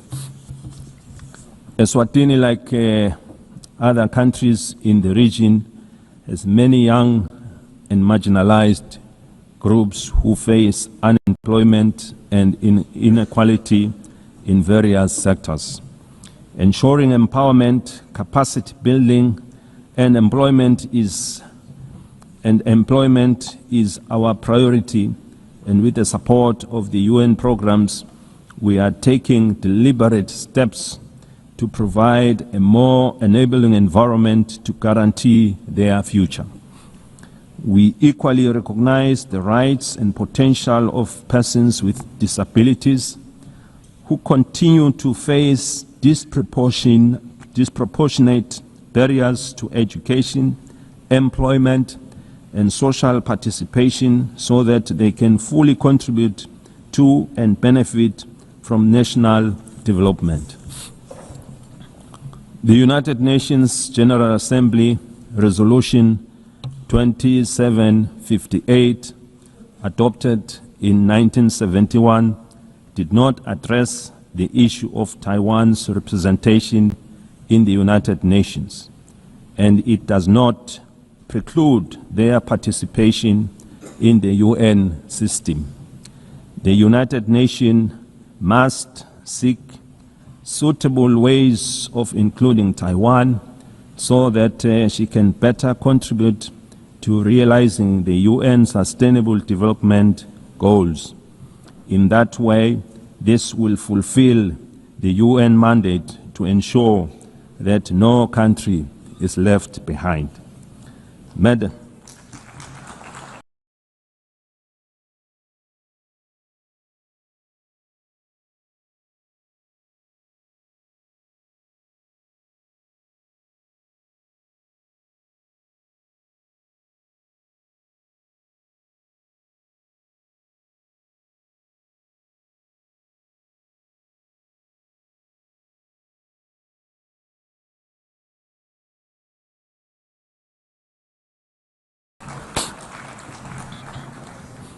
Madam President,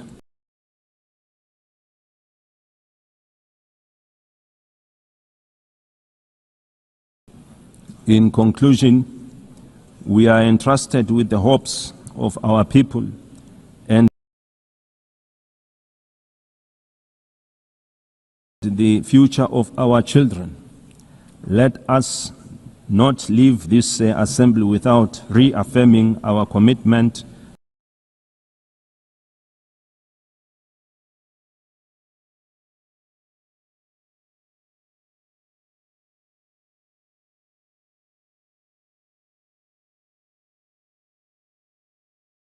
justice, peace, and sustainable progress for all. The Kingdom of Eswatini stands ready to play its part. The international community must remain united in addressing shared global challenges, from hunger and malnutrition to climate change, under the guiding spirit of better together. I thank you. May Almighty God bless us all.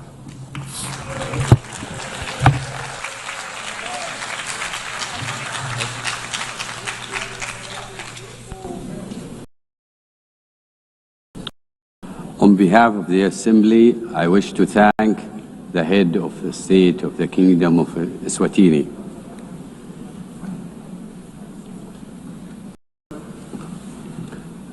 The Assembly will hear an address by His Excellency Sonang Jilwept, President of the Republic of Palau.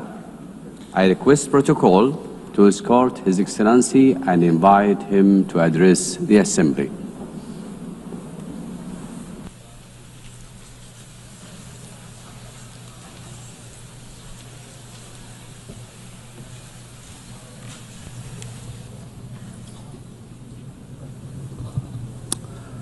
Madam President, Secretary General, Excellencies, distinguished guests, delegates, it is my great honor to address this Assembly at a milestone moment, the 80th anniversary of the United Nations.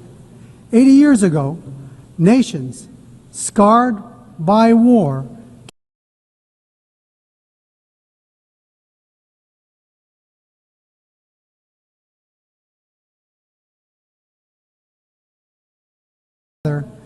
to say, never again. They built this organization on the belief that cooperation, not conflict, could guide humanity forward. Today, as we reflect on that founding vision, let us remember the United Nations was not built for the powerful, but for all nations, large and small. In Palau, we have a saying,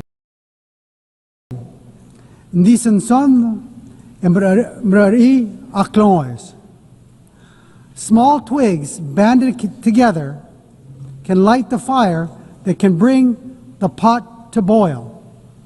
This wisdom reminds us that even the smallest among us, when united and determined, can drive meaningful change.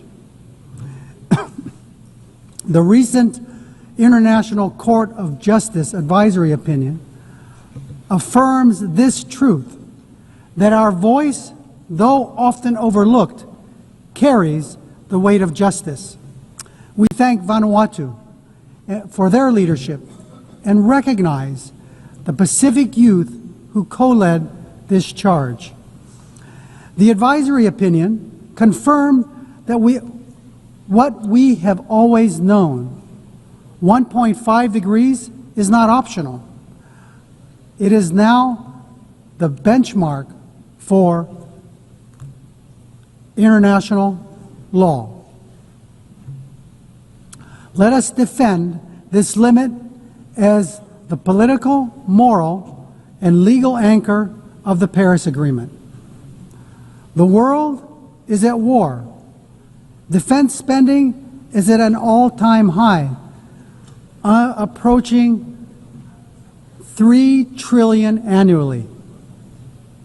We have many problems, and now more than ever, we need to come together. We are also at war. Our shores are being invaded by seawater. Our homes are being blown away by storms.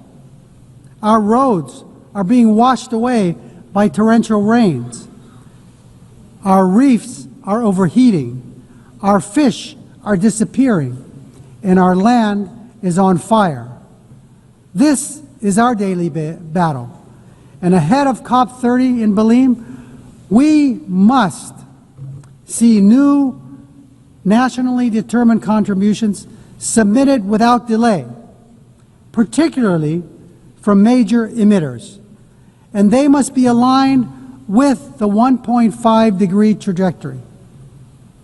We applaud Australia's leadership in setting incredibly ambitious and achievable 2035 emissions reduction targets and developing clear strategies to reach its net zero emissions pathway by 2050.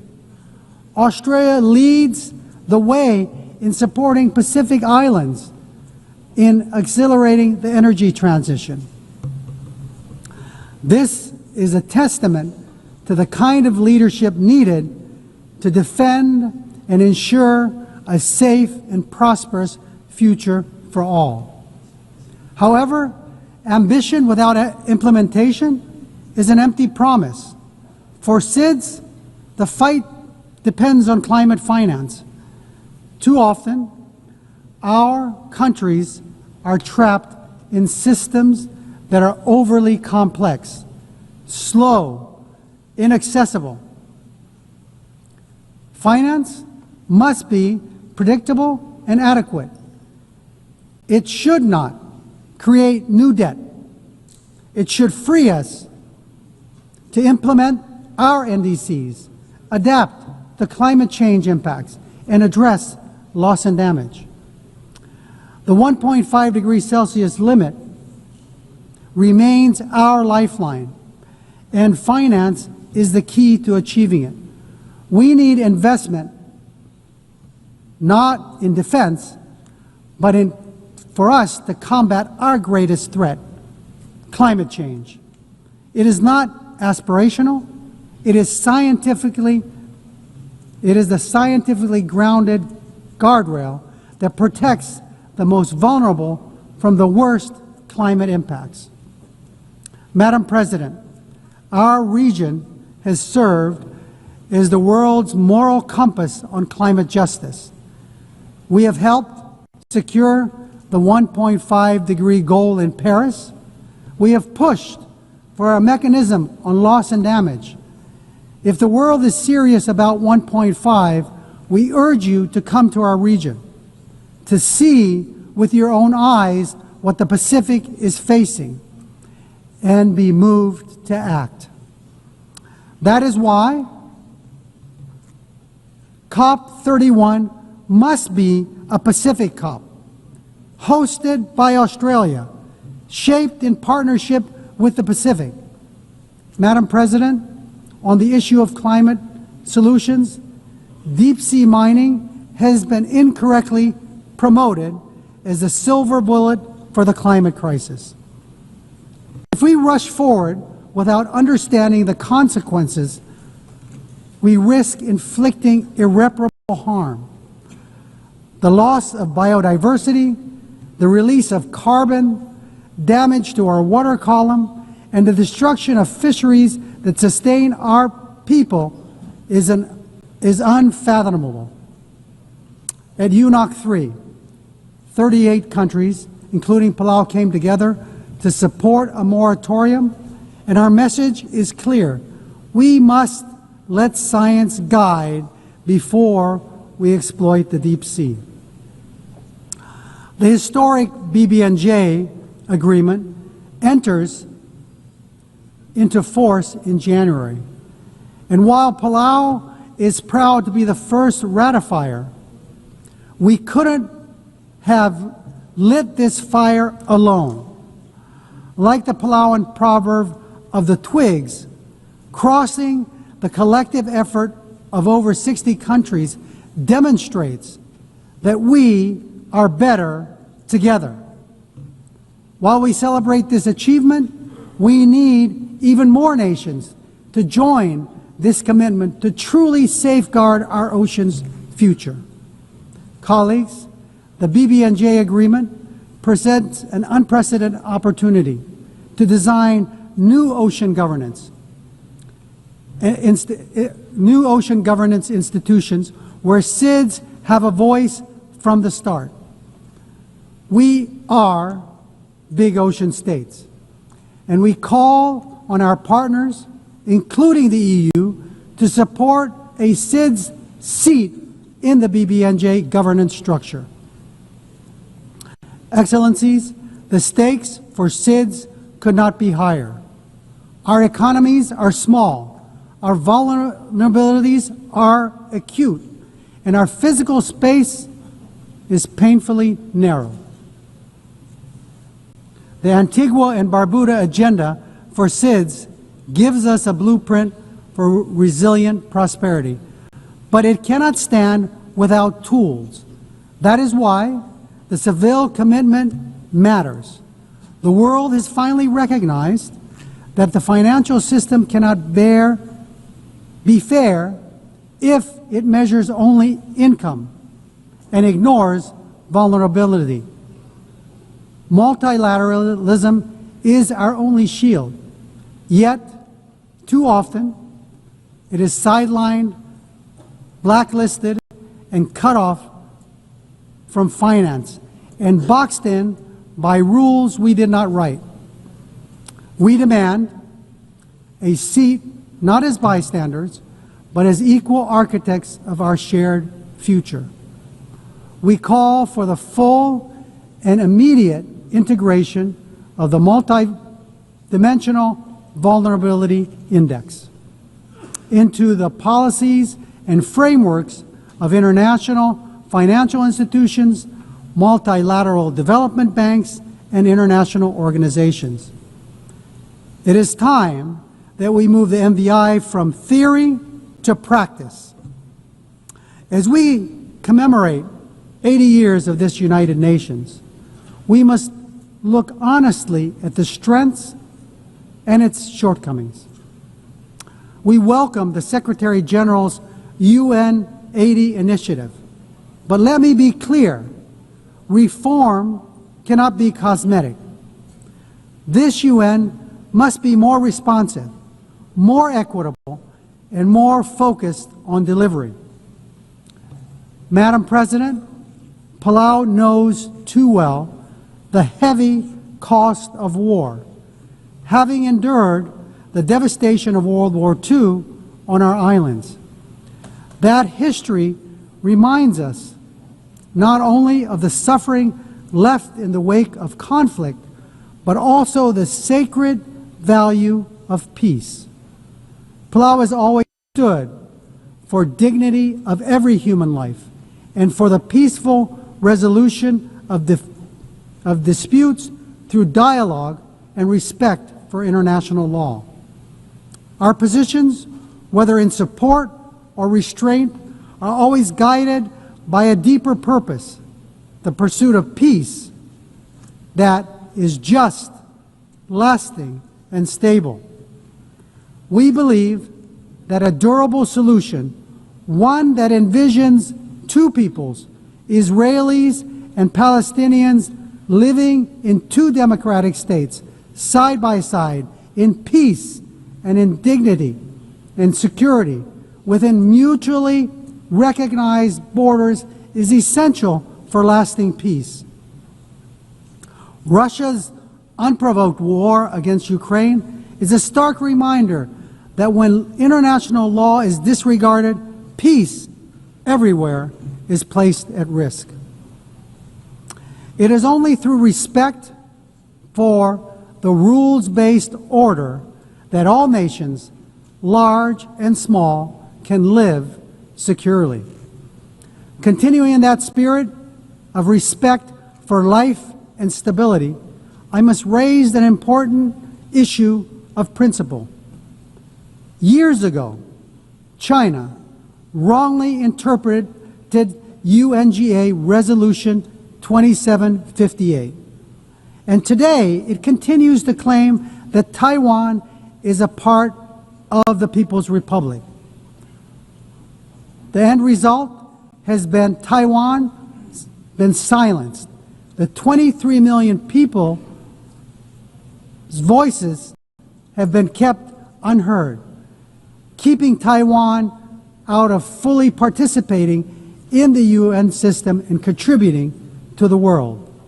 Palau believes that inclusivity which includes Taiwan, strengthens the United Nations, and that no community should be barred from contributing to the solutions of our world that it so desperately needs. Madam President, let me close with another Palauan proverb. It's about tides, dol raidis. An incoming tide should lift everyone. The choices we make together are about lifting all of us, ensuring the next generation inherits a world that sustains them just as it has sustained us. As we face today's greatest challenges, climate change, ocean decline, debt, inequality, wars, and conflict, no nation can carry the weight alone. But together, guided by the spirit of the UN's founding and strengthened by 80 years of hard-learned lessons, we can turn the tide. Let this assembly be remembered not only for the words we speak, but for the actions we take and for the resilience we build, the justice we uphold, and the future we secure for the generations yet to be born. We are better together. God bless you. Sulang. Thank you.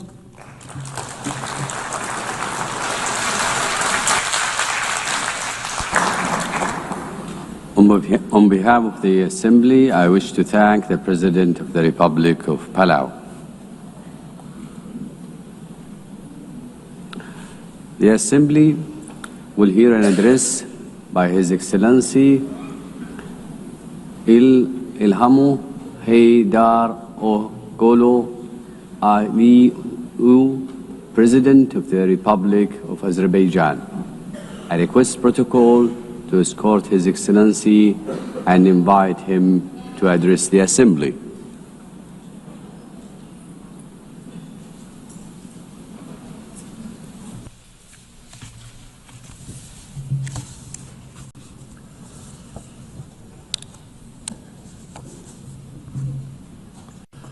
Ladies and gentlemen, for many years I spoke from this tribune about tragedies of aggression, occupation and injustice experienced by Azerbaijan. Today I will speak about our long road to victory and peace, and a new era in Azerbaijan's history, about how we managed to end the occupation through a liberation war and how we won peace by political means. For nearly 3 decades, almost 20% of Azerbaijan's sovereign territory remained under military occupation by Armenia. 1 million of Azerbaijanis were expelled from their homes as a result of the policy of ethnic cleansing and war crimes conducted by Armenia. Their fundamental human rights were grossly violated. 4 United Nations Security Council resolutions adopted in 1993 demanded immediate, complete and unconditional withdrawal of Armenian armed forces from the occupied territories. Sadly, these resolutions were never implemented. Armenia demonstratively ignored them because no sanctions were imposed on it by the international community.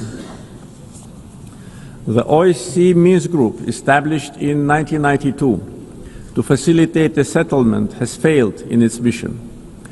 Instead of enforcing the norms and principles of international law, its co-chairs sought to preserve the status quo and keep the conflict frozen. In 2020, after almost 30 years of ineffective negotiations, Azerbaijan was forced to exercise its legitimate right to self-defense under Article 51 of the UN Charter. During the war, Armenia shelled our towns and cities with ballistic missiles and cluster munitions, killing more than 100 of innocent civilians. Azerbaijan, in its turn, conducted the war in strict compliance with international humanitarian law. We ensured protection of civilians and refrained from targeting non-military infrastructure. In 44-day patriotic war, our armed forces liberated occupied territories and restored Azerbaijan's territorial integrity in accordance with international law and relevant UN Security Council resolutions. The 10 November 2020 marked the capitulation of Armenia and restoration of Azerbaijan's territorial integrity after nearly 30 years of occupation. Right after our victorious war, Azerbaijan declared its readiness to open a new page in relations with Armenia, based on mutual recognition of territorial integrity and sovereignty. We proposed 5 basic principles rooted in international law. We tabled the proposal for a peace treaty. Then we initiated a negotiation process on its draft text, which lasted from October 2022 to summer 2025. Despite several attempts to derail the process, the negotiations produced positive results as they were conducted on a strict bilateral basis, free from any kind of external interference. On August 8 this year, the foreign ministers of Azerbaijan and Armenia in Washington, in the White House, in presence of the leaders of the United States, Azerbaijan and Armenia, initialed the text of peace agreement. The same day, the President of Azerbaijan and the Prime Minister of Armenia signed the joint declaration. President of the United States, Donald Trump, also signed it as a witness.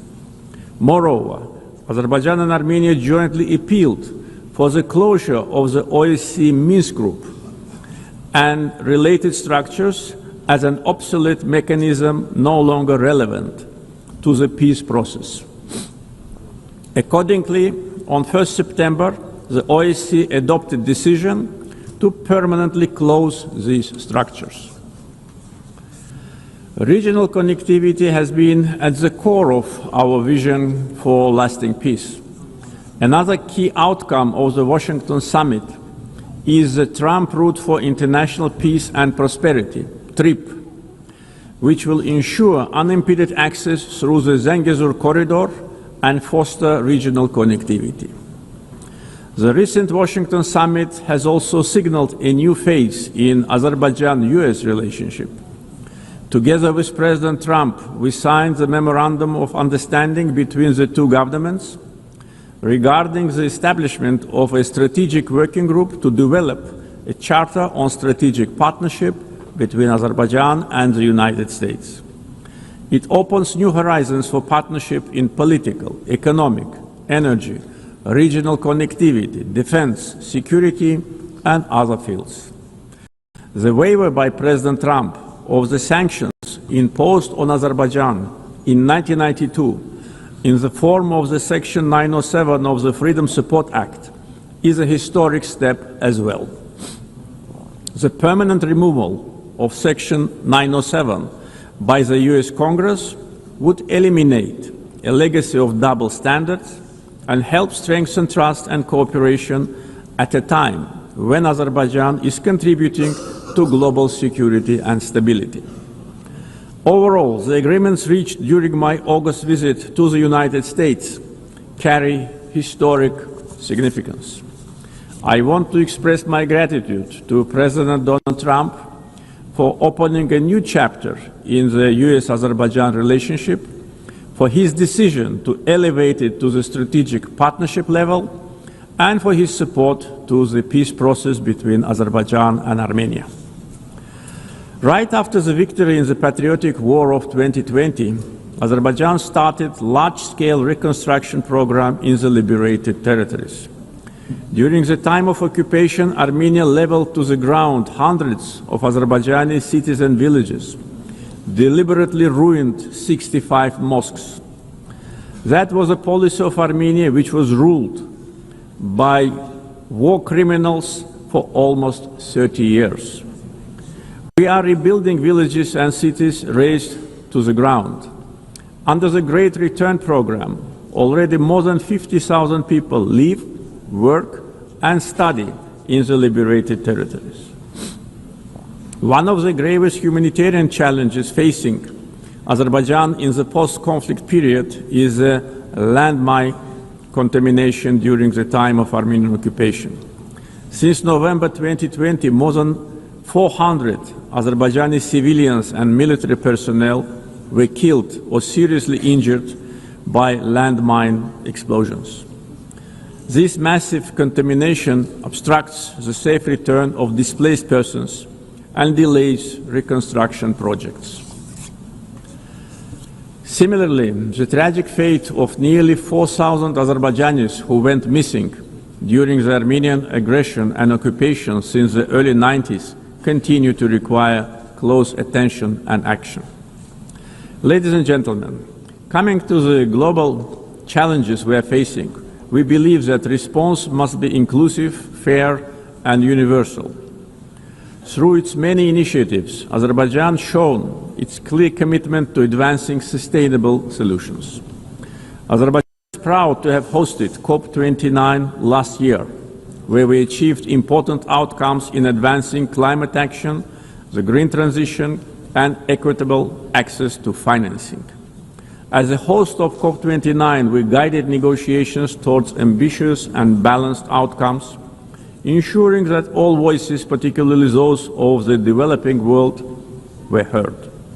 The adoption of the new collective quantified goal at COP29, also known as Baku Finance Goal, is a historic milestone in global climate finance. This commitment brings previous $100 billion annual climate finance goal to at least $300 billion per year through 2035 from public sources in developed countries to developing countries. Azerbaijan also successfully finalized the long-awaited framework for carbon markets under Article 6 of the Paris Agreement, making the Paris Agreement fully operational 9 years after its adoption. Several key agreements were signed at COP29 to make the Loss and Damage Fund fully operational, providing critical support for vulnerable communities impacted by climate change. Being strongly committed to the green transition, we at the same time should not put unrealistic targets in front of us. The world cannot live without fossil fuels today and in foreseeable future. Energy security is closely linked to peace, regional connectivity, and economic development. Azerbaijan continues to play a proactive role in advancing these objectives globally. Azerbaijan has established itself as a reliable and indispensable partner in providing energy security to many countries. We play a strategic role connecting the Caspian region with international markets through diversified oil and gas pipeline systems. As of today, we are supplying natural gas to 14 countries. This ranks Azerbaijan as a top country in the world in terms of number of countries it supplies with pipeline gas. This reflects our strategic role in enhancing energy security and diversifying supply routes across Europe and beyond. Moreover, Azerbaijan and Syria have recently strengthened their bilateral partnership, focusing on energy supply, infrastructure development, and post-conflict reconstruction. Since August this year, Azerbaijan started to supply Syria with natural gas via Turkey, significantly reducing its electricity shortages. Azerbaijan also attracts large investments in renewable energy sources, like solar, wind, and hydropower. Almost 40% of our energy will be generated by renewables by 2030. Connectivity projects like East-West and North-South corridors cross our country. We have witnessed almost 90% growth in cargo volumes through the Middle Corridor since 2022. The transit time along the corridor has been significantly reduced. The biggest trade fleet in the Caspian, Alat International Trade Port with its annual capacity reaching 25 million tons in the near future. The Baku-Tbilisi-Kars Railroad, 9 international airports, the biggest air cargo company in the region, and many other factors have turned Azerbaijan into one of international transport hubs. There is a great potential for cooperation in digital connectivity. Azerbaijan leads the Digital Transformation Initiative through such ambitious projects as the Digital Seaway. This project includes plans for the advanced fiber optic cable network under the Caspian Sea, establishing Azerbaijan as a key regional digital hub.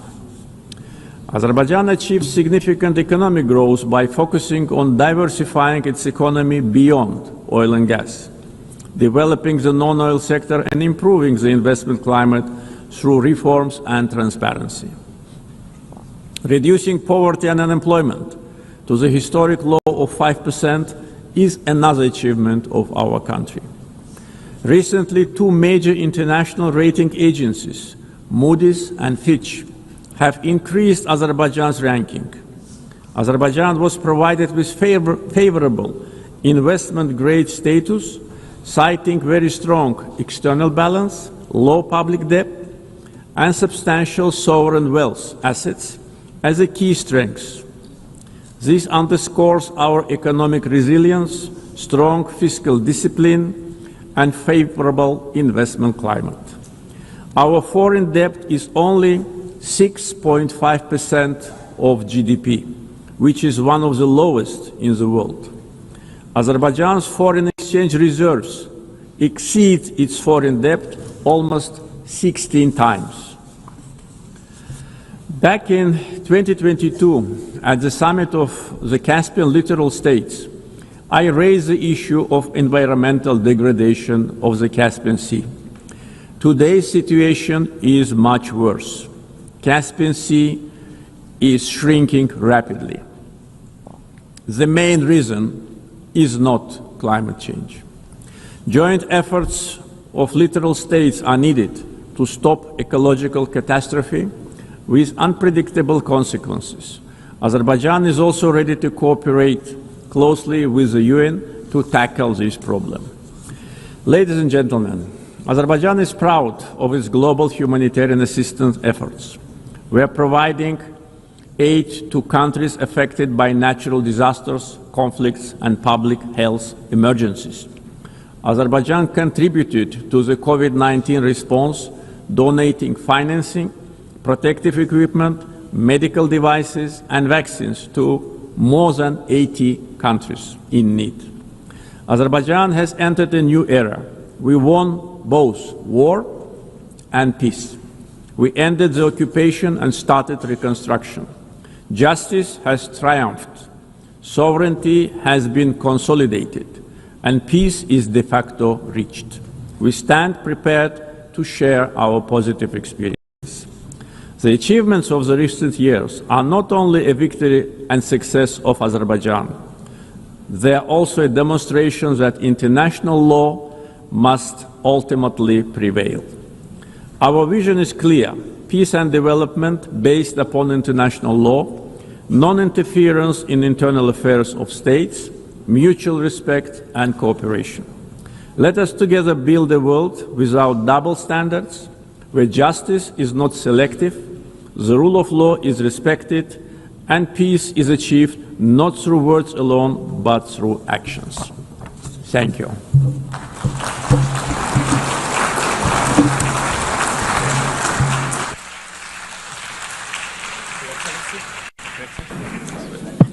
On behalf of the Assembly, I wish to thank the President of the Republic of Azerbaijan.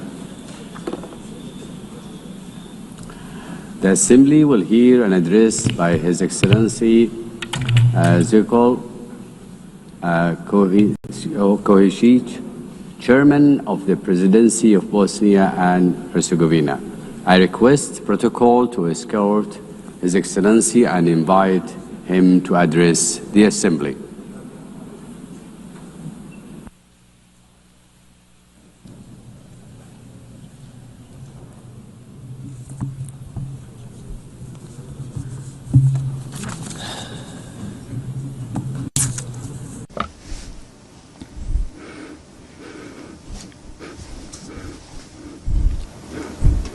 Dear Chairperson, Secretary General, dear colleagues, ladies and gentlemen. To start with the theme of this year's session of the United Nations General Assembly, Better Together, 80 Years and More for Peace, Development and Human Rights, allow me to express my congratulations to the United Nations from this important place on behalf of Bosnia and Herzegovina and all its citizens. The UN is celebrating 80 years since its founding, and at the same time 80 years of continuous work on the fundamental goal of this organization. That goal is to secure and maintain peace in the world. History will give the final judgment on how successful the UN has been in the past, as well as on the results of the work and participation of several generations in the United Nations itself, its bodies and organizations. At the same time, I believe it is important to clearly express our common position today. Peace in every part of the world has no alternative. We must continue to work together persistently on this.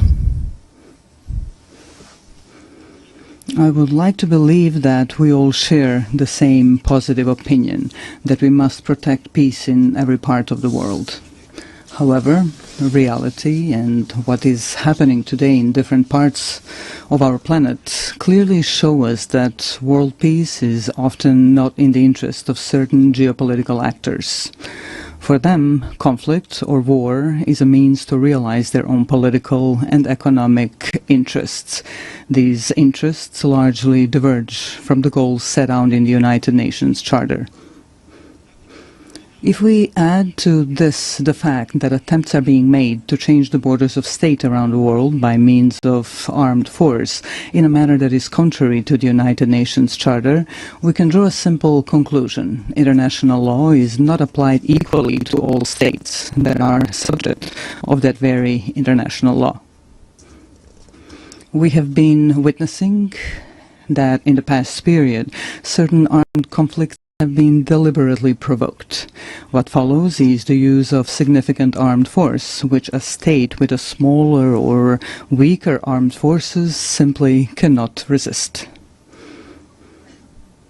After that, the attacked state is required to sit at the negotiating table and sign a waiver of parts of its territory, ostensibly in the name of peace, but in reality in the name of force. I believe that all of us in this room know that the United Nations Charter allows for the changing of state borders. However, this can only be done by voluntary agreement between states. Armed forces or political pressure backed by armed forces cannot be used. However, if armed force is used to force the other side to agree to an imposed agreement in which it loses part of its territory, then there is no good and sincere will. Only coercion is present, which is contrary to several acts of international law. In this particular case, I'm speaking of Ukraine and the pressures it is under as a sovereign state. These pressures require Ukraine to give up parts of its territory in order to achieve a supposedly lasting and sustainable peace. Are we, in this particular case, participants in a change in the world order? In such an order, peace is not set as the ultimate goal. On the contrary, war and armed force appear as a legitimate means to achieve the political goals of major geopolitical actors. Changing international borders through the use of armed force creates political pressure to force a state to give up parts of its territory. This creates a dangerous precedent in international law, which can easily become the rule. Ultimately, it means living in an unstable world in which peace no longer has value. This is certainly not the desired outcome. Such a thing cannot be justified by any provision of the United Nations Charter or other acts of international law. Today we have an equally unwanted situation in the Gaza Strip. There, such violence is perpetrated against the local population, which in its form indicates the existence of several elements of genocide, as established in the Convention on the Prevention and Punishment of the Crime of Genocide. Let us recall, in addition to the fact that genocide represents the physical liquidation or removal of a national, ethnic, racial, or religious group from a certain territory, it can also be committed in the event that such difficult living conditions are consciously imposed on that same national, ethnic, racial, or religious group that threaten to ultimately destroy that group completely in a certain territory. Ultimately, such an aggressive genocidal approach is used as a means to forcibly occupy and take over territory. Under international law, these territories cannot belong to those who initiate and produce aggression. However, this is exactly what is happening in the Gaza Strip today. In Gaza, the people of Palestine face these two elements of genocide prescribed by the aforementioned Convention on the Prevention and Punishment of Genocide. A part of the world's political public closes its eyes and keeps silent about this extremely terrible fact.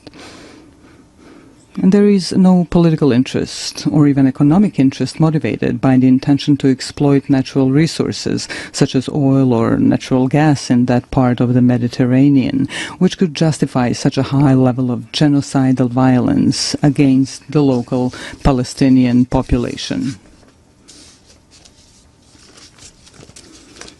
Such violence is unjustified and unacceptable. Equally unacceptable is the silence and occasional approval that comes from various political circles around the world. What kind of peace, development, or protection of human rights can we even talk about if this kind of violence is allowed? Violence with forms of genocide against the Palestinian people. Does something like that mean that the political interests of individual countries or the interests of corporate capital are stronger and more important than our common obligation to protect peace in every part of the world and the human rights of every individual in the world? This obligation is a prerequisite for the development and self-sustainability of various societies. This is a major challenge that we are facing today, and we cannot run away from that challenge. We must not continuously silence this interest for the sake of some higher opportunistic interests. Let us just remember the phrase, silence is actually an expression of either cowardice or approval of cowardice. Dear sir, allow me to briefly say something about my country, Bosnia and Herzegovina. A little more than 30 years ago, Bosnia and Herzegovina was faced with aggression coming from neighboring countries. At that time, the United Nations formed a peacekeeping military force called UNPROFOR, with the participation of countries that expressed interest in such endeavor. The role of UNPROFOR was such that they were, to a large extent, mere observers of a series of war crimes, ethnic cleansing, and ultimately genocide committed by the aggressors of Bosnia and Herzegovina. Of course, there were also positive examples of UNPROFOR's activities, which should certainly not be forgotten, and we are sincerely grateful for that. Unfortunately, a stain remains on that United Nations mission. Certain UNPROFOR commanders did not want to activate airstrikes in order to prevent ethnic cleansing, especially the genocide committed in Srebrenica in July 1995. Unfortunately, genocide was committed in Srebrenica. Hundreds of thousands of citizens throughout Bosnia and Herzegovina lost their lives during the aggression. Many more were injured, and more than 1 million citizens of Bosnia and Herzegovina were displaced around the world. I would like to briefly remind you that the International Criminal Court in The Hague, established by these very United Nations, has found the guilt of several individuals for committing genocide, as well as the existence of a series of joint criminal endeavors. They all had the same goal: ethnic cleansing, with the creation of ethnically pure parts of the territory in Bosnia and Herzegovina, in order to separate these parts from Bosnia and Herzegovina and annex them to neighboring states. A little over a year ago, here at the United Nations, we worked together on the adoption of the resolution on the genocide committed in Srebrenica. I consider that a major step forward and an important document, not only for Bosnia and Herzegovina, but also more widely. The strength of that resolution lies in its intention to prevent the possible commission of some new genocides, which could happen anywhere in the world. Although we were faced with lobbying from several countries not to adopt such a resolution, it was nevertheless passed.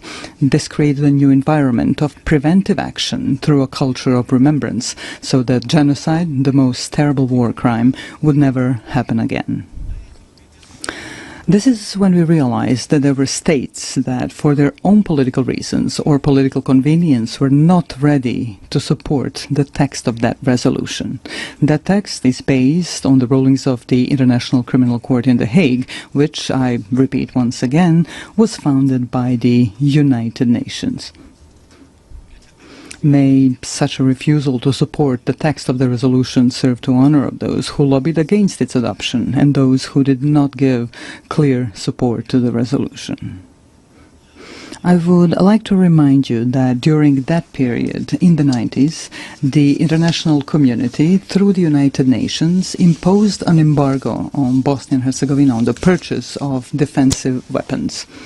This prevented the defense of our country from double aggression. In any case, defense would significantly shorten the duration of the war, and many lives would have been saved, because a peace agreement would be reached much sooner. A necessary condition for a peace agreement was the creation of a balance of military power between Bosnia and Herzegovina and the two neighboring countries that committed the aggression. Due to that embargo, the aggression against Bosnia and Herzegovina lasted for almost 4 years, and a large number of human lives were unnecessarily lost. Such a war ended with the signing of the Dayton-Paris peace agreement. That agreement brought the necessary peace, and we are grateful for that. However, at the same time, it created such a sui generis political system in Bosnia and Herzegovina, which today, 30 days after its creation, poses a problem for the normal functioning of the state of Bosnia and Herzegovina. Such a political system does not contain democracy, but a deviant form of democracy, a form that is unheard of in practice anywhere in the world. Ethnicity is put to the fore, and basic human rights are completely denied. At the same time, democracy is undermined to such an extent that it almost no longer exists. We can call this political system an incident political system, which is constantly destabilizing the state of Bosnia and Herzegovina. Why am I even mentioning democracy right here? For at least 2 reasons. The first reason is that states that opt for democracy and its principles should have the opportunity to fully implement that democracy within their own borders. We must be fully aware that there are a number of states that, for their own reasons, be it historical, cultural, or religious reasons, do not want democracy and its principles. Bosnia and Herzegovina has clearly opted for democracy and the transition from the previous political system to a new democratic political system. However, this is continuously being prevented in reality through elements of the political system established by the Dayton-Paris peace agreement. The second reason I mentioned is that after facing an embargo on the import of defensive weapons during the 90s, Bosnia and Herzegovina is now facing an embargo on democracy. Some actors from the international community are trying to ensure this through their political and diplomatic activities and resources. So after we had an embargo on defense, today we have an embargo on democracy and democratic development of Bosnia and Herzegovina. How else to explain such activity by that part of the international community? They're trying in various ways to ensure this incidental political system in which the minority governs the majority. This undermines one of the fundamental principles of democracy, which requires a system in which the political majority should actually govern the state. That is not the case in Bosnia and Herzegovina. The aforementioned actors describe this as an alleged distribution of political power between ethnic communities in Bosnia and Herzegovina.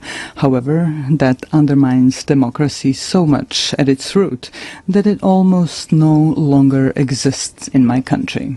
What does exist, however, is something simply called ethnocracy, in which a political minority rules the state. This current deviant political system makes this possible. Are such actors of the international community trying to ban or impose an embargo on democracy in Bosnia and Herzegovina because of its demographic picture? Are they trying to create a situation to reopen talks on Bosnia and Herzegovina with an uncertain outcome for its existence within its current borders? These questions remain open. I would like to remind you here that without democracy, there is no rule of law. Without the rule of law, there is no protection of individual human rights. An argument for such action by a part of the international community may be the so-called Kovacevic case before the European Court of Human Rights. This case is unknown to you, perhaps unimportant to you, but it is extremely important to us in Bosnia and Herzegovina. This is a case in which the appellant sought simple, justified and logical protection of his active rights to vote, which was denied to him. The case was resolved in favor of the appellant, Mr. Kovacevic, in the first instance. The court also found the existence of ethno-territorial discrimination. However, a part of the international community invested enormous diplomatic and financial efforts in its attempt to annul the verdict during the second instance proceedings. One of the countries, which is completely incomprehensible and unacceptable, made a financial donation to the European Court of Human Rights. That country later came forward in the same case as an interested party. This is an expression of classic political corruption. Because of all this, a logical question arises here. Can the judgments of international courts be bought? Are they for sale? The High Representative of the international community in Bosnia and Herzegovina actively participated in overturning that verdict. Also, he was not given such powers by the Dayton Peace Agreement. He also invested enormous financial resources from unknown sources.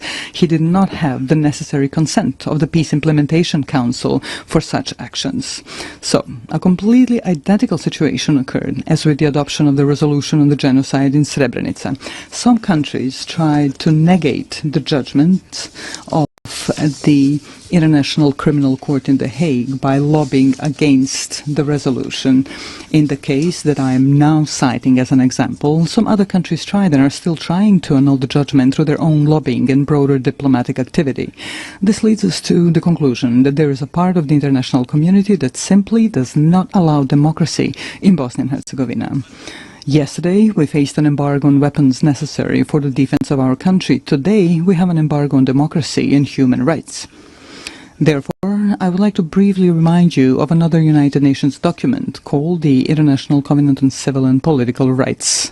This document guarantees, among other things, to vote and to be elected at periodic elections, which shall be held by universal and equal suffrage and shall be held by secret ballot, with the guarantee of free expression of the will of each voter. Unfortunately, in Bosnia and Herzegovina, we are not allowed to do this.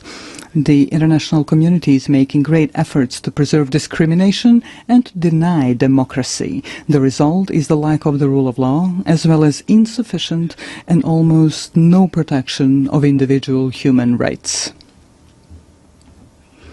The logical conclusion that arises is the following. Democracy, as well as the right to defend the country, are privileges whose application is determined and enabled by political elites from larger and richer countries.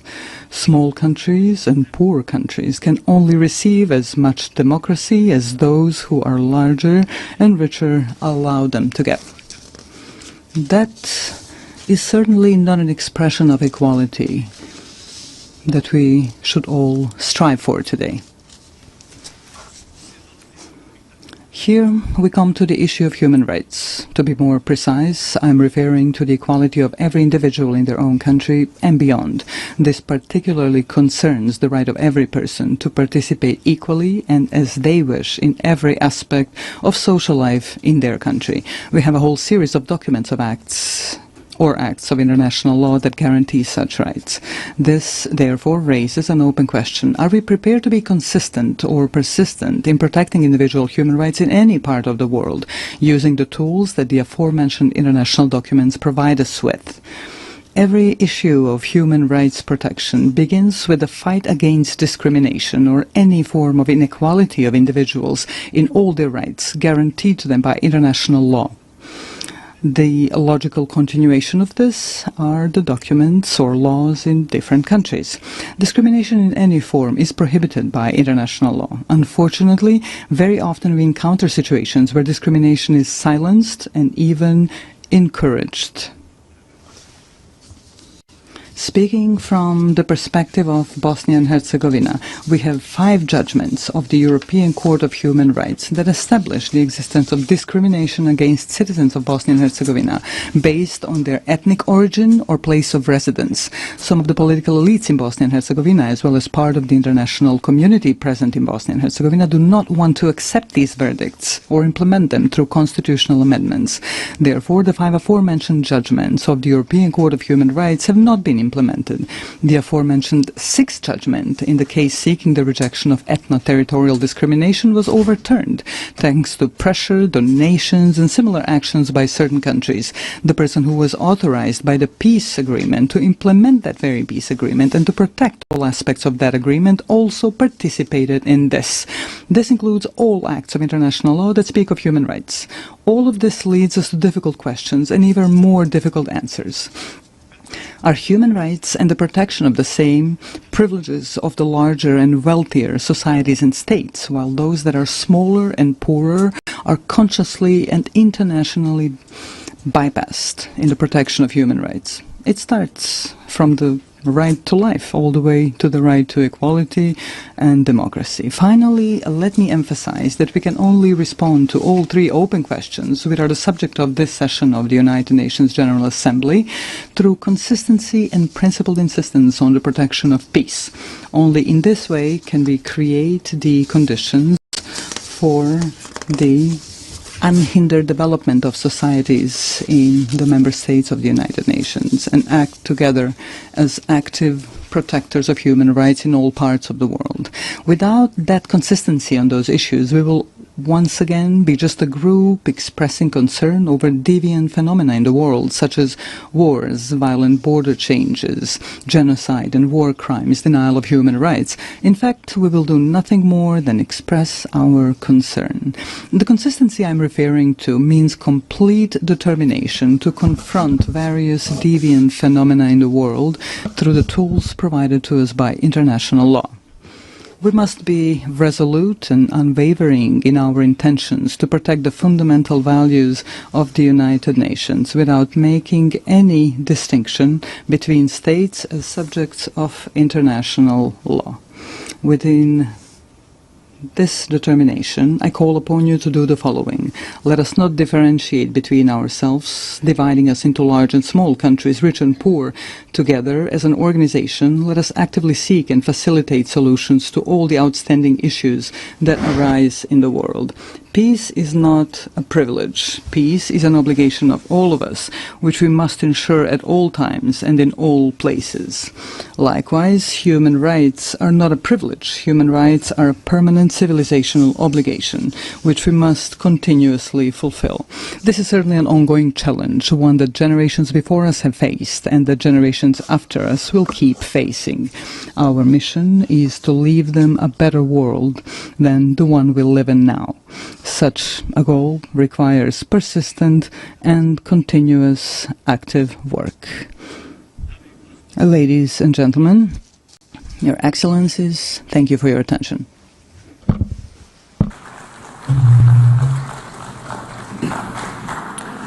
On behalf of the Assembly, I wish to thank the Chairman of the Presidency of Bosnia and Herzegovina. We shall now continue the general debate. The Assembly will hear an address by His Excellency Teodoro Ngoma Obiang Mangui, Vice President in charge of National Defense of State Security of the Republic of Equatorial Guinea. I request protocol to escort His Excellency and invite him to address the Assembly.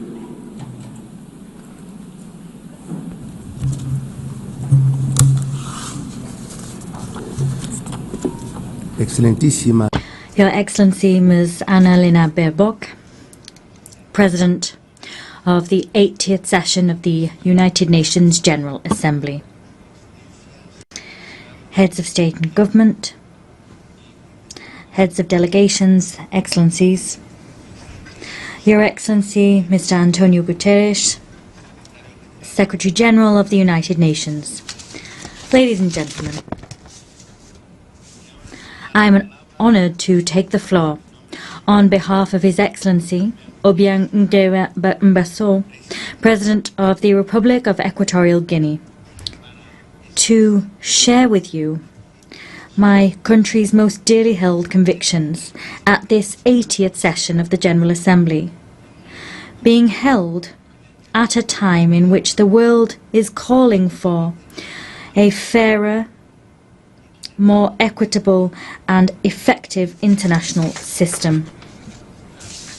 Madam President, 80 years ago, the founding states established this organization, aspiring to build a multilateral system based on cooperation, respect for international law, and the dignity of all human beings.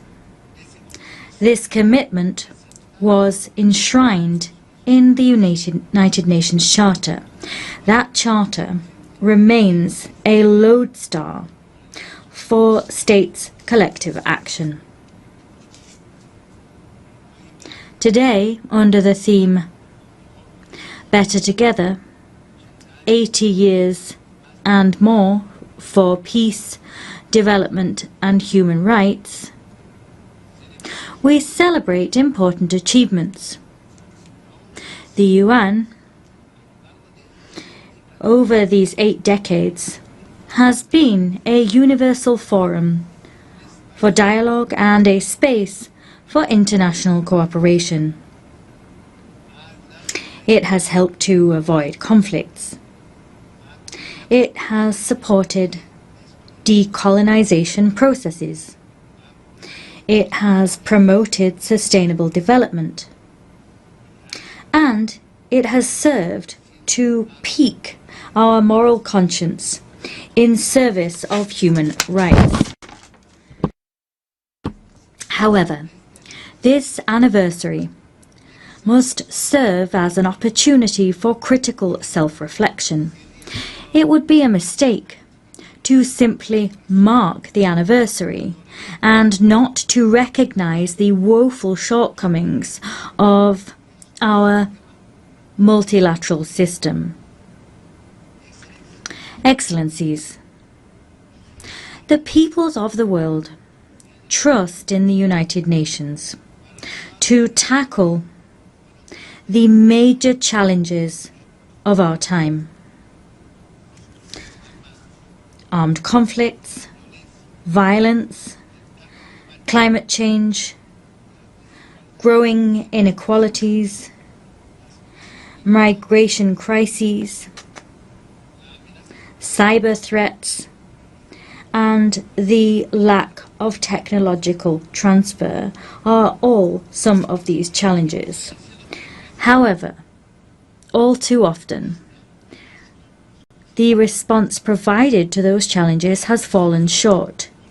The United Nations has been brought to a standstill by individual interests and straitjacketed by an institutional platform which no longer reflects the reality of today's world.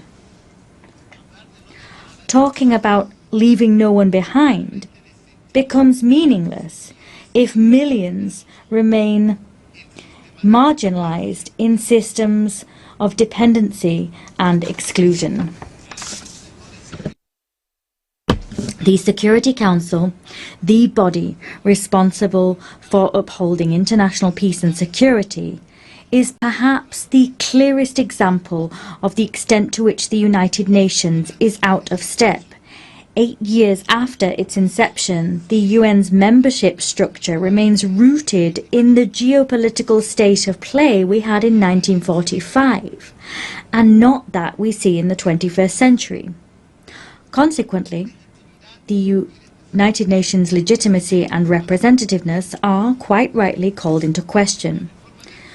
Security Council reform is an urgent need. Without that reform, the Security Council will continue to be perceived as an exclusive club of historical privileges, powerless to respond legitimately to current threats. Africa is demanding what is hers by right: full and permanent representation on the most important security organ in the world. We want to see an international governance system which serves the interests of all of us, not those of an elite. We demand a Security Council which represents the world of today, not the world of yesterday. Let us take real steps forward towards collective action which is more democratic, more equitable and effective. If not, we risk finding ourselves with a United Nations which is increasingly on the sidelines, and one which holds less and less weight in the international arena.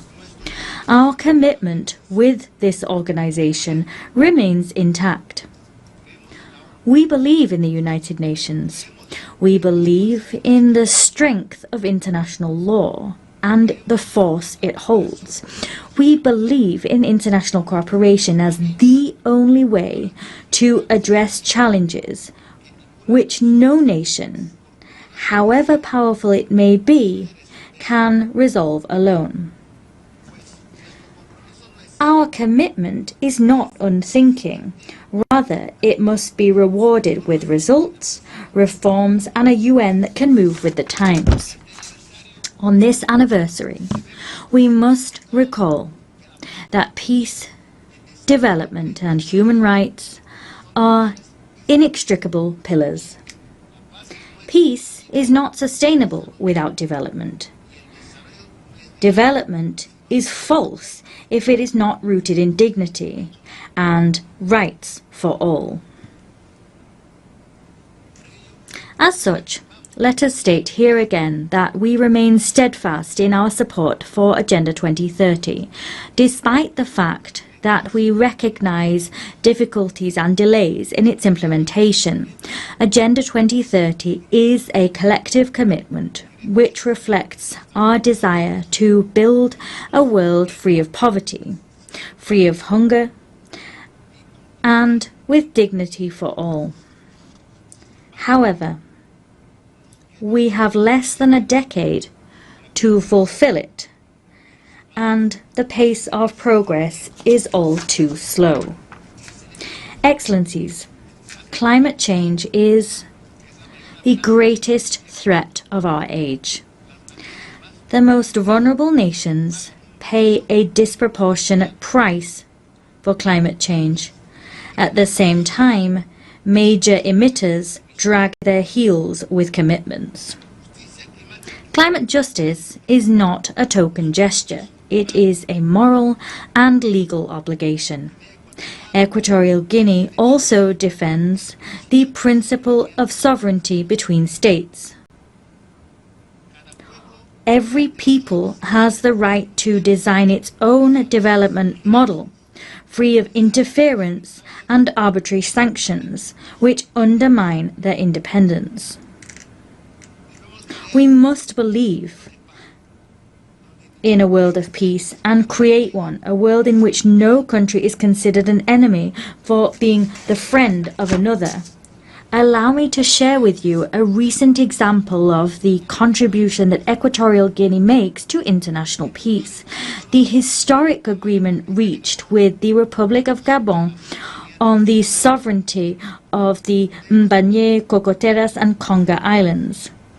For decades, His Excellency Obiang Nguema handled this dispute with patience and dialogue until it was resolved peacefully before the International Court of Justice.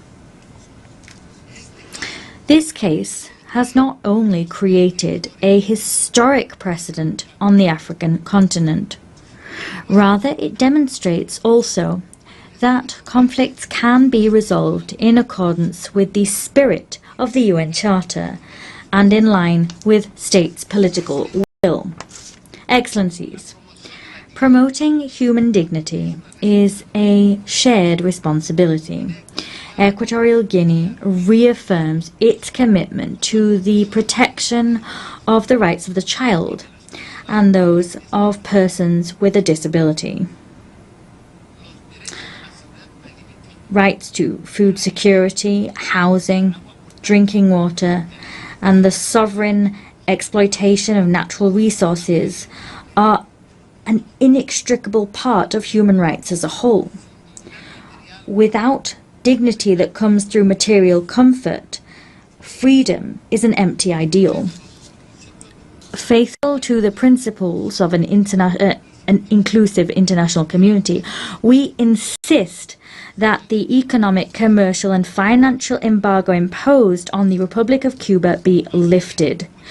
Keeping such measures in place not only gravely affects the development of a sovereign nation, it also runs counter to the fundamental principles enshrined in the United Nations Charter.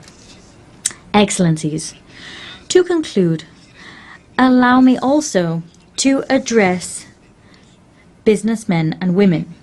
I wish to invite them to come and discover Equatorial Guinea as a safe destination and one which is very attractive for investment. Our country offers a climate of political stability, fiscal incentives, and a clear vision of the future through our 2035 development agenda.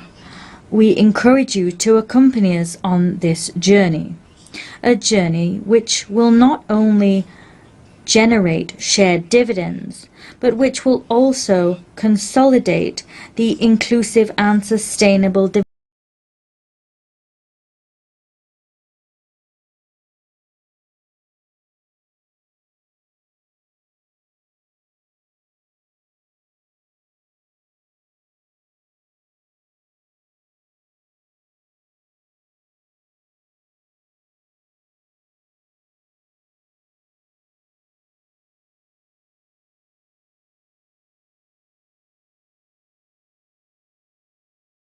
development of our nation. I thank you.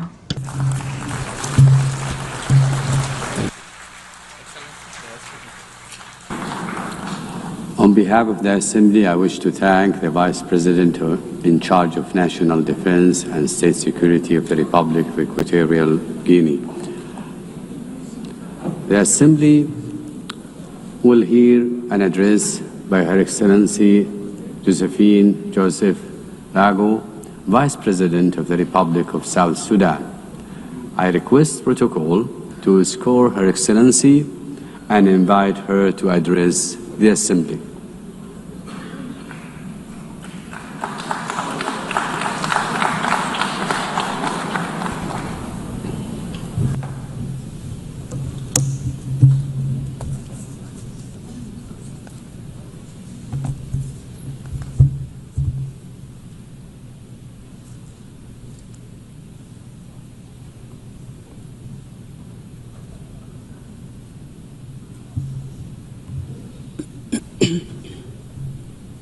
Madam President, Excellencies, Heads of States and Government, distinguished delegates, ladies and gentlemen. I bring you warm greetings and best wishes from my President, His Excellency Salva Kiir Mayardit, the President of the Republic of South Sudan, I also bring you greetings from the government and the people of South Sudan, a message of peace, unity, development, and unwavering commitment to global partnership. I wish to extend my sincere congratulations to you, Madam President, on your election to preside over the 80th session of this esteemed Assembly. I also express appreciation to the General Secretary, Antonio Guterres, for his steadfast commitment to advancing the principles and objectives of the United Nations. The theme of this year's session, Better Together, 80 years and more, for peace, development, and human rights, resonates with the objectives and aspirations of our country. South Sudan is the youngest country in the world and the 193rd member of the United Nations. After 50 years of brutal armed liberation struggle, it gained independence in 2011. Unfortunately, 2 years later, the country descended into an internal civil war. With the support of regional and international community, a peace agreement was signed between the warring parties in 2018, known as the Revitalized Agreement for the Resolution of the Conflict in South Sudan. This led to the formation of the current revitalized transitional government of national unity, a coalition government comprising the warring parties, other peace partners, and stakeholders. The peace agreement has provisions on governance structure, security sector reforms, transitional justice mechanism, economic sector reforms, and Truth and Reconciliation Commission. The agreement also stipulates 35% affirmative action on women representation at the national, state, as well as local government levels. The presidency consists of a president and 5 vice presidents, 2 of whom are female, thus achieving 40% of female representation at the highest level of government. In the first phase, the unified forces have been trained, some of the forces have been deployed, and the rest are waiting deployment. The second phase of the security sector reforms is due to start imminently this October 2025. This will complete the second phase of the second protocol of the agreement. Other protocols, including public finance management reforms, are ongoing. Transitional justice mechanisms are in progress, and the Truth and Reconciliation Commission will be established under the auspices of the African Union. Although the implementation of the peace agreement has been slower than we would have wanted due to financial constraints, some of the members of the international community have been contributing in kind. On the whole, the implementation of the peace agreement is about 60% executed. The agreement has held for 7 years, and a relative peace has been attained, thus giving hope to our people. Many South Sudanese have returned from the neighboring countries and the diaspora and are rebuilding their lives and contributing to national development. Work is ongoing, including preparations for general elections in December 2026. Until recently, the permanent cessation of hostilities was observed and relative peace attained throughout the country. Climate change and environmental sustainability. South Sudan is one of the countries adversely affected by the impact of climate change, despite contributing minimally to global emissions. For the last 5 years, our country has suffered recurrent floods on the one hand and prolonged droughts on the other, thus contributing to crop failures, biodiversity loss, and mass displacement. These challenges intensify food insecurity, undermine livelihood support, and threaten social stability. In this regard, the government of the Republic of South Sudan calls on equitable and predictable climate financing to strengthen adaptation and resilience. The Paris Agreement and subsequent COP summits made commitments which must be honored. South Sudan requires support in technology transfer, capacity building, and foreign direct investment in national frameworks such as the South Sudan Development Plan, nationally determined contribution, and national adaptation plan. This support is essential to address the intertwined challenges of development and environmental stability. The global community cannot afford to ignore climate injustice. Collective action is imperative for these challenges which transcend national borders to be addressed effectively.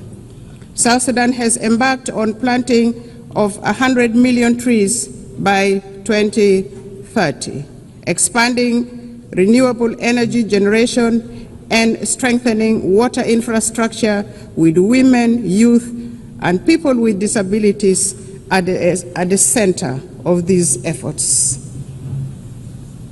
Our commitments to sustainable development goals. At independence, South Sudan inherited rudimentary state structures and hardly any infrastructures such as roads, electricity. We inherited poor health care, inadequate educational infrastructure, abject poverty, and food insecurity.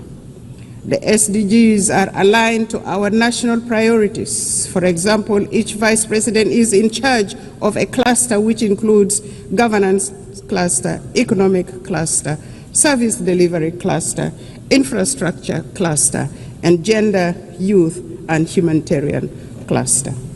Madam President, the 2030 Agenda remains a vital framework for peace and prosperity. South Sudan has made some remarkable progress in agricultural transformation, including commercialization and value addition, which will create jobs for women and youth, including in crop production, livestock, and fisheries. This will enable people to produce their own food rather than relying on imported foods. Our policy is, let us produce what we eat. And as a consequence, some states in our country now are self-sufficient in food production, which contributes eminently to reduction of poverty, thus the attainment of SDG 1 and SDG 2.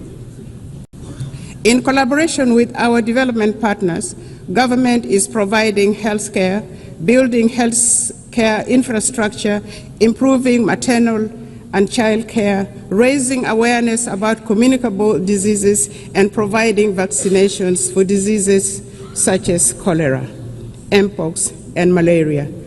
Access to clean water and sanitation is being improved.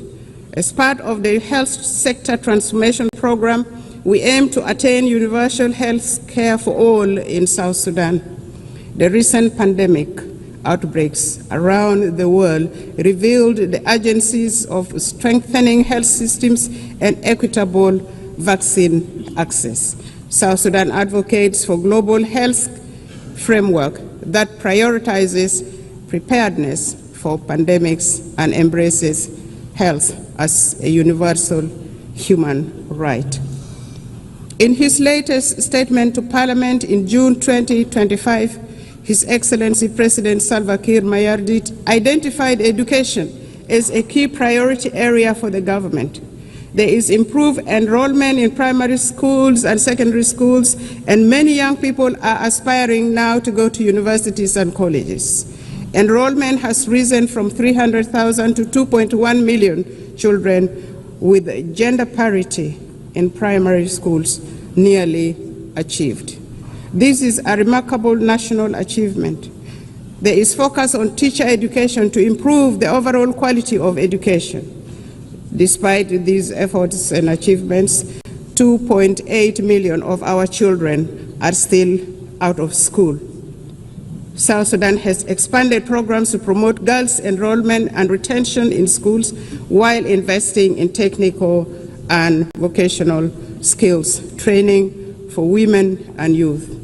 Our government would like to take this opportunity to appreciate all those countries that have offered scholarships for our young people to study in their countries, and those supporting girls' education in particular and vocational training to provide employable skills for our young people.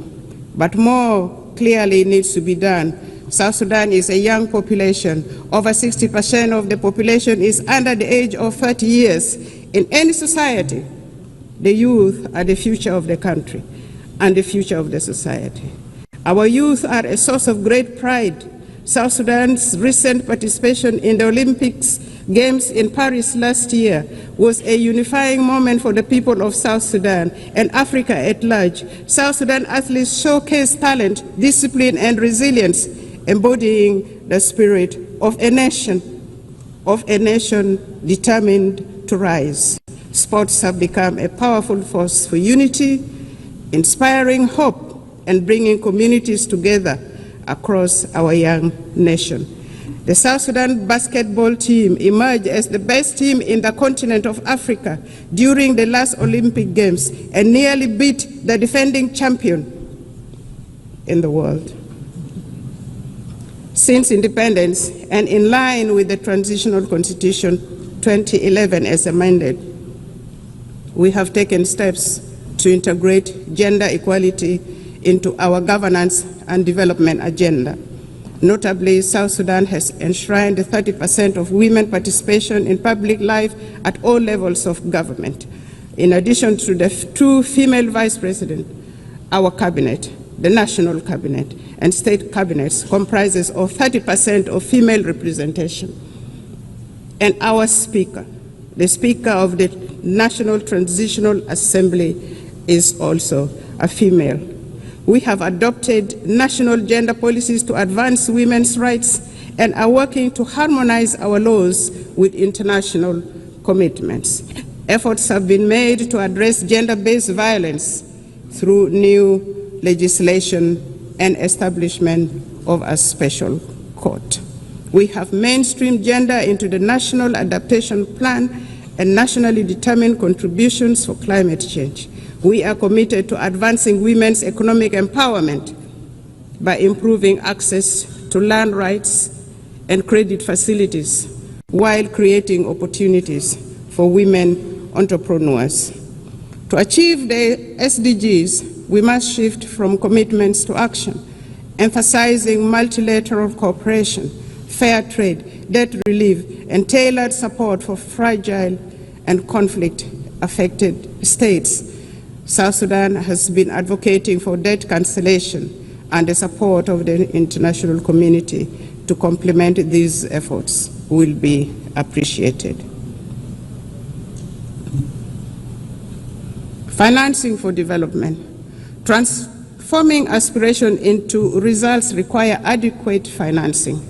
We urge developed nations to scale up contributions to the International Development Association, which plays a central role in protecting vulnerable populations, reducing poverty, and financing sustainable development in fragile states. South Sudan supports reforms of international financial institutions to enhance the representation of developing nations, ensuring that financing mechanisms align with objectives of development priorities. Together, we can build a more inclusive and just global financial system. Internal peace and security. We acknowledge the delays in implementation of the revitalized peace agreement. However, the government has renewed its political will and is accelerating key benchmarks, including the deployment of the unified forces, electoral legislation, and launching of national civic education campaigns. His Excellency President Salva Kiir Mayardit announced on several occasions that he will not take this country back to war.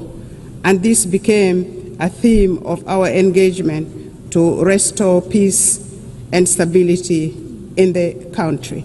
We reaffirm our commitment to world peace and security. In South Sudan, peace and stability remain our highest priority. Since the 2018 revitalized peace agreement, government has been working to consolidate peace through implementation of the peace agreement, transformation of the governance system, and security sector reforms. Additionally, government is also engaged in promoting peace building at subnational and community levels using the principles of people-to-people peace initiatives. The civil society, women's group, youth group, and faith groups are all actively involved in peace-building activities supported by UNIMIS, the United Nations mission in South Sudan, among others. The security sector reform is progressing well. In phase 1, the first batch of unified forces are already trained, as mentioned earlier. The second phase is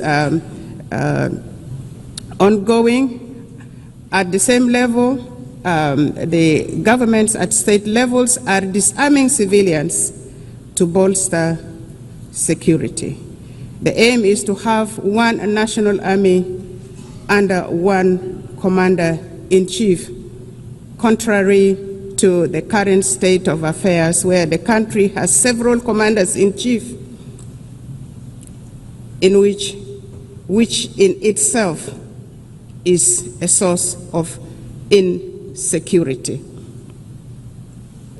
In general, there has been relative peace and security throughout the country, with the exception of the recent attack by the White Army militia associated with the first Vice President, Dr. Riek Machar, on South Sudan People's Defense Forces in Nasir, which led to his detention and the detention of the co-accused. This matter is now being handled legally, and it will take due process with assurance of a fair trial in a competent court. The government is committed to following due process to achieve justice in this matter. It should be noted that the arrest of the first Vice President, Dr. Riek Machar, and his co-accused was not politically motivated, but had endangered the peace process and constitutional order in the country.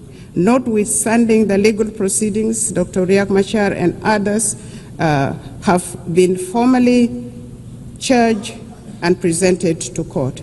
Their legal rights have been respected, including granting access to their legal team, and they appear on their behalf in court. South Sudan remains open to meaningful dialogue with other holdout groups. In this regard, the government is considering resumption of the Tumaini Peace Initiative and welcomes facilitation from regional and other partners. We urge regional and international communities to urge the holdout groups to renounce armed violence and engage in political dialogue. Furthermore, we appeal to the international community to continue supporting South Sudan's efforts and democratic process through provision of technical assistance, capacity building, and development support.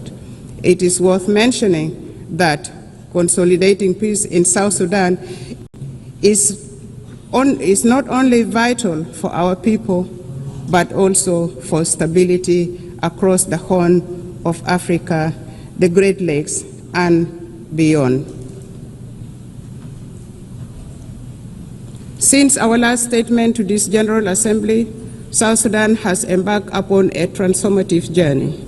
We have launched the South Sudan Development Plan 2026 to 2036, a forward-looking 10-year blueprint to diversify our economy, fortify our institutions, and reduce reliance on oil. This plan is anchored in the principles of transparency, inclusivity, and resilience. It guides comprehensive reforms in public financial management and service delivery. We have initiated independent audits, strengthened procurement oversights, and recommitted ourselves to the fiscal reforms outlined in the 2018 Revitalized Peace Agreement. We are determined to foster a culture of integrity, accountability, and good governance. Determined to shift from oil dependency to a green, sustainable economy, South Sudan is investing in the future of its land and people. The Agriculture SME Grant Initiative 2025 now empowers farmers, agro-processors with vital tools, training, and market access. Our investment in irrigation, seed distribution, and post-harvest technologies are boosting productivity and strengthening food security. We have successfully established effective governance structures both at the national and local level, including establishment of relevant commissions such as the Constitutional Review Commission, the Judicial Review Commission, among others. The constitutional making process is in progress. Civic education and voter rights training have commenced and are progressing well. The National Bureau of Statistics will advise on options available for elections. The Political Parties Council has been established and has started registering political parties intended to contest in elections. Therefore, with these positive developments, the government of the Republic of South Sudan appeals for the removal of targeted individual sanctions and the arms embargo on South Sudan. Elections.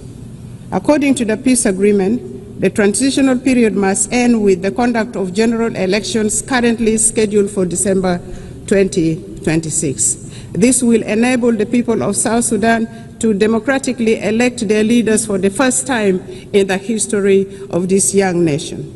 His Excellency President Salva Kiir has reaffirmed the government's determination to deliver credible, inclusive, and peaceful elections. The establishment of electoral institutions, namely the National Election Commission, the Political Parties Council for registration of political parties, and voters' right education have been established.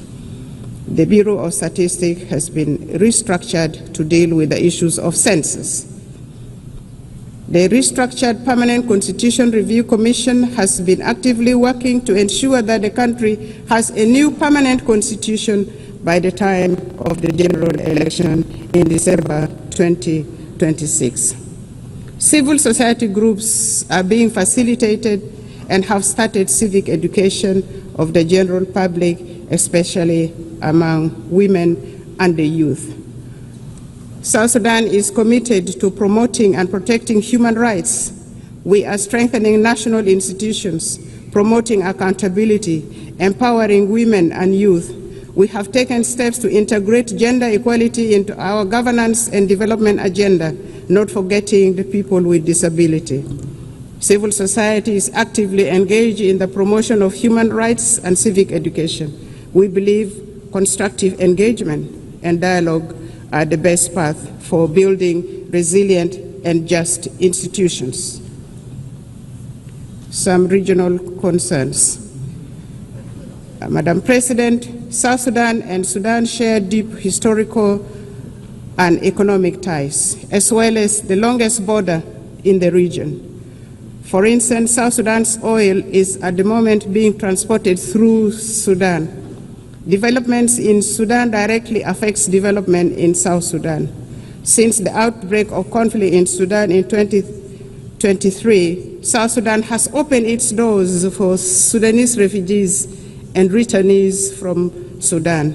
In partnership with the international aid agencies, we are providing humanitarian assistance, and we have also gone further and given plots of land for refugees to cultivate and produce their own food, thus integrating them into our local communities. However, there are still outstanding issues with respect to the Comprehensive Peace Agreement 2005. Among these are issues of border demarcation and final status of Abyei, including the status of the Ngok Dinka of Abyei, which remains unresolved. We are committed to working with the government of Sudan to amicably resolve these outstanding issues. Furthermore, the current composition of the Security Council no longer, in our view, adequately reflects the realities of today. And for this reason, South Sudan supports the call for the expansion of the permanent membership to include African representation. Furthermore, we advocate for the removal of sanctions and arms embargo on South Sudan and other sisterly countries. Madam President, at independence, South Sudan inherited a rudimentary state structures, hardly any infrastructures. The government is now working simultaneously on nation building, state building, provision of services including healthcare, education, capacity building, poverty reduction, and food security. South Sudan is seeking to transition from humanitarian aid to development aid. What we are asking for is for the international community to continue supporting South Sudan, a country with immense potential, abundant natural resources, and a young population. We are actively empowering women and young people for the country to become a useful and productive member of the international community. And we are already seeing signs of progress. To conclude, Madam President, Excellencies, and distinguished guests, the United Nations was founded on the belief that humanity is stronger together. The theme of this 80th session, Better Together, is a reminder of our shared responsibility for survival and progress. Notwithstanding the challenges, South Sudan, with the resilience of its people under the leadership of His Excellency President Salva Kiir Mayardit, remains committed to a multilateral solidarity and partnership with an aim of building a fairer, safer, and more prosperous world for all. For us in South Sudan, it is, a more prosperous world for all. And for us in South Sudan, we all know that it is better together. It is better together for us nationally. It is better together for us globally. Permit me in closing to reaffirm our unwavering faith in the principles of the United Nations and the possibility of a better world built upon solidarity and shared purpose. May God bless the people of South Sudan. May God bless the nations of the world. I thank you for listening. Thank you.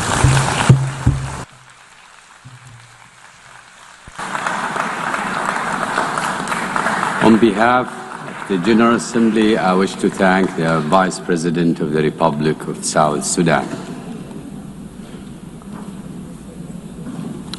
The Assembly will hear an address by His Excellency Mohamed Jaw, the Vice President of the Republic of Gambia. I request protocol to escort His Excellency and invite him to address the Assembly.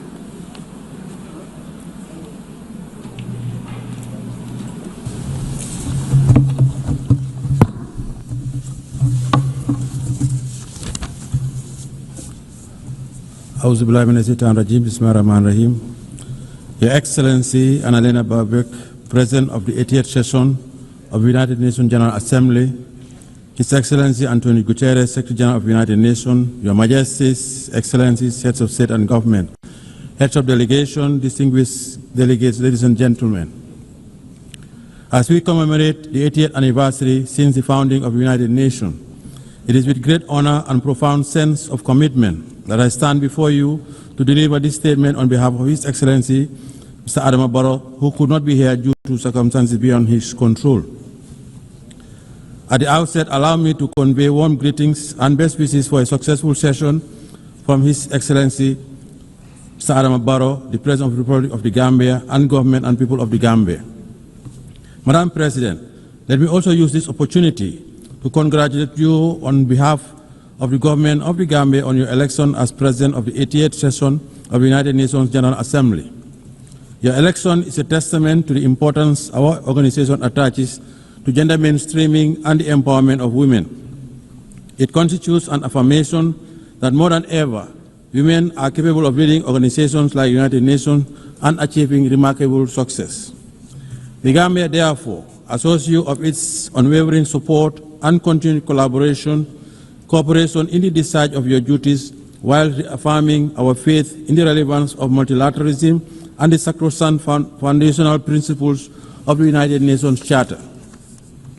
Allow me to seize this moment to also thank and congratulate Mr. Philomen Yang, President of the 79th session of the General Assembly, for his leadership and for competently guiding the work of the Assembly during his tenure. The 80th session of the General Assembly is being held at a very pivotal moment for the international community. The enormity of the challenges of managing and resolving various wars, conflicts, and ongoing threats to international peace and security require all member states to reaffirm their collective commitment to abiding by the noble principles stipulated in the United Nations Charter. The Charter, crafted with great optimism and anchored in the ideals of maintaining and promoting world peace, security, human rights, and development, promise a new age and a new world. A world that comes together to reverse the hurdles of the past and define a common destiny premised on our shared humanity. Let us rekindle the ethos of solidarity through more multilateral engagement with all states, small or big, developed or developing, fight poverty, and address climate change. Madam President, the 80th session of the General Assembly conveys a profound symbolism for the Gambia. Our long-standing commitment to the United Nations and our election as chair of the second committee during this session is not only historic, but speaks to the great strides we have been making towards shaping a stable and prosperous multilateral global order. Let me assure you that the Gambia will continue its active participation in the work of the Assembly. We remain committed to supporting optimal ways in the search for innovative and timely solutions to the common challenges facing us, and would collaborate with all member states as we address these pressing global challenges. Madam President, in 1945, the world stood united with a deep sense of solidarity, strong commitment, and an enduring hope to establish the United Nations to save the succeeding generation from the scourge of war. The creation of the United Nations served as a driving force for multilateralism by affirming our collective faith in the sanctity of human rights while guaranteeing international peace and security to all peoples around the world. Our collective security arrangements were rooted in multilateralism. Our commemoration of the founding of the United Nations this year is a clarion call to the future, a reaffirmation of its fundamental role as a premier global institution entrusted with the destiny of humanity towards prosperity, peace, security, and human rights. Madam President, last year our Assembly adopted the Pact of the Future to revive multilateral engagement and rekindle global solidarity. We must do more to fulfill the commitments that we assured under the Pact. 80 years on, the world is still encountering the challenges of protracted conflicts and geopolitical fragmentation, including the threat to the spirit of multilateralism under the United Nations. As the world continues to grapple with complex and unprecedented challenges on different fronts, the peace and security landscape of our world is becoming increasingly fragile. Amid the changing nature of conflicts, we are also witnessing a serious disregard for the principle of international humanitarian law in conflict zones. What is even more profound is that the rules-based international order is under enormous stress, losing its momentum, relevance, and moral underpinnings. Today, we live in a world that is undergoing profound geopolitical transformation, presenting unique emerging challenges and reflecting an international community that is still trying to find answers to the challenges it faces in the 21st century. However, despite the challenges we are confronting, the Gambia believes that the United Nations' enduring relevance and structural institutions contributed to significant historic achievements in the past, particularly for countries in the global south. The United Nations holds forth the hope for global stability and good governance by translating ambitions into actions and championing issues of immense international importance. In the case of the Gambia, the United Nations used its convening power and preventive diplomacy through the Peace-Building Commission to support a democratically elected government that assumed power in 2017. The support was key to upholding the will of the Gambian people as they assured in the present government and launched our transitional justice system to promote the rule of law and respect for human rights. Madam President, as we assemble and reflect on this important and timely theme for this 80th session, Better Together, 80 years and more for peace, development and human rights, we must admit that the daunting challenges we are facing today require us to deliberately invest in sustainable development, climate action, peace and security. We must equally continue to foster resilience and growth for the realization of inclusive development and shared prosperity for all. Since the change of government in 2017, the administration of His Excellency President Adam Barrow had strived towards a path of development, peace, and respect for fundamental rights and freedoms. 8 years ago, we set out to build a stable and viable country, making sure that the needs of our people are placed high on our national development agenda. With our current reform agenda that is inclusive, the Gambia is eyeing a future without the realm of immense potential and possibility. By addressing the grievances of the past through the implementation of recognition of the Truth, Reconciliation and Reparations Commission.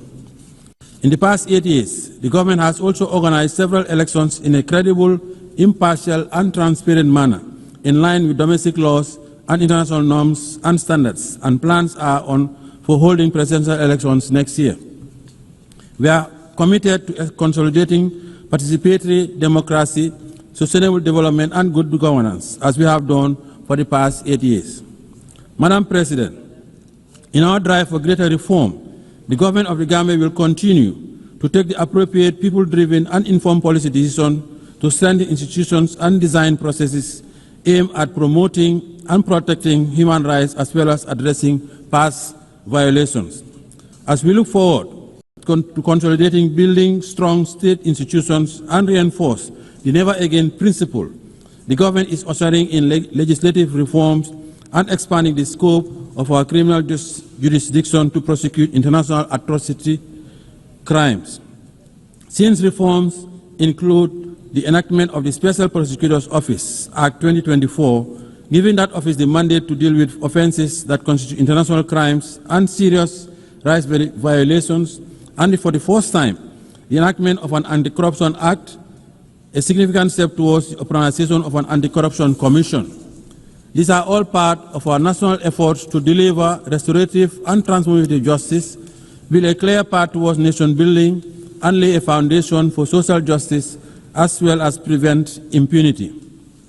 Our goal is to consolidate and nurture a more national culture of accountability and respect for human rights in fulfillment of our domestic and international obligations.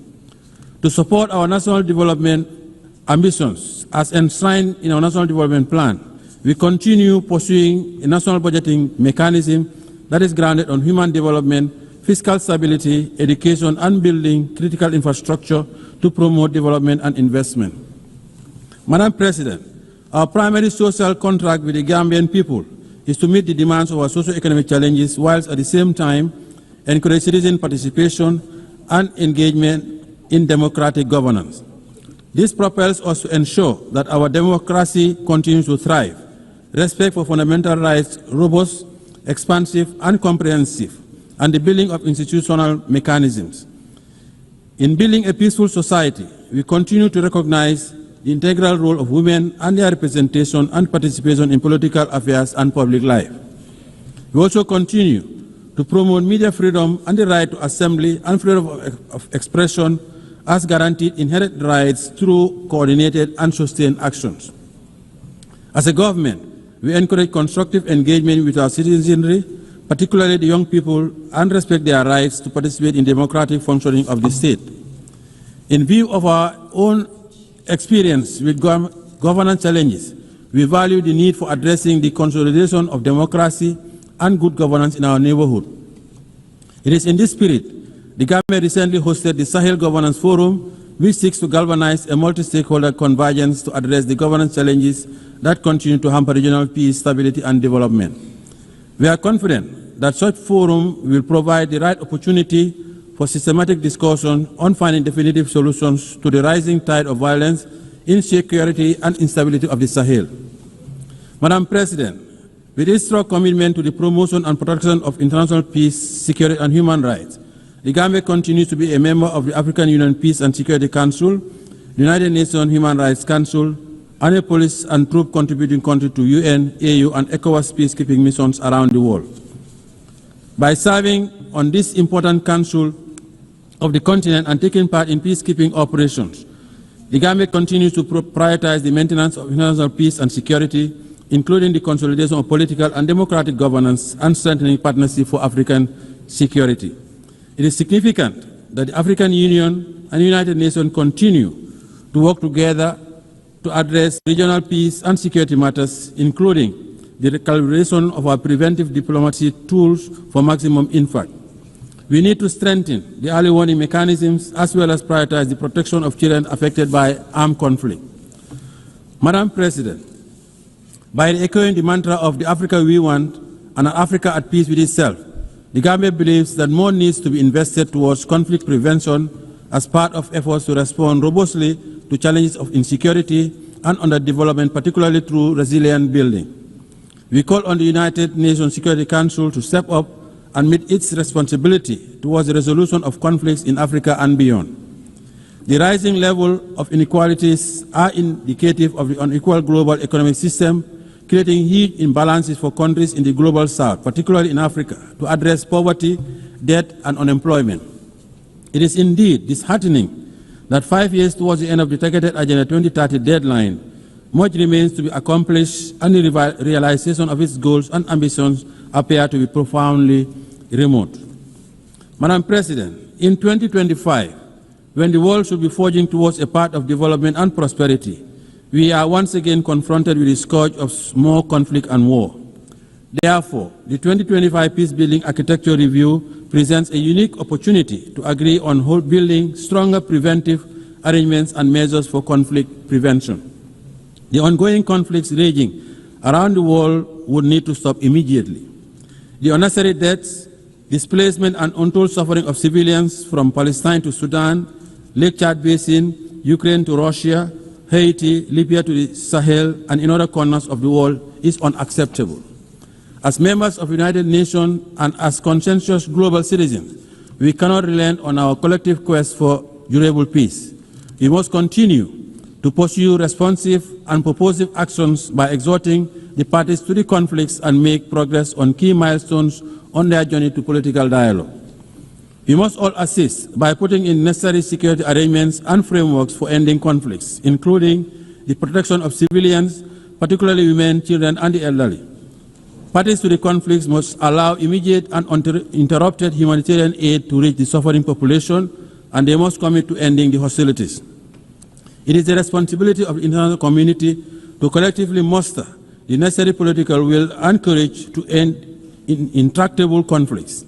The bleeding must stop. Madam President, as we celebrate the 80th anniversary of the founding of the United Nations, the plight of the Palestinians remains unresolved, with the people continuing to face alarming difficulties under dire humanitarian conditions. The situation of Palestine continues to be about the core principles of justice, respect for international humanitarian law, and self-determination. The ongoing situation needs to stop. We cannot remain unperturbed by these worsening conditions, and it is imperative that we act urgently and collectively by utilizing our leverage to revitalize the prospects of an inclusive peace process for Israel and Palestine and the region. In this context, we reaffirm our call for the two-state solution to urgently enable the Palestinian people to regain their legitimate national rights as recognized by the international community through its recognition of the state of Palestine within the 1967 borders with Al-Quds al-Sharif as its capital. We also support the membership of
Palestine in the United Nations.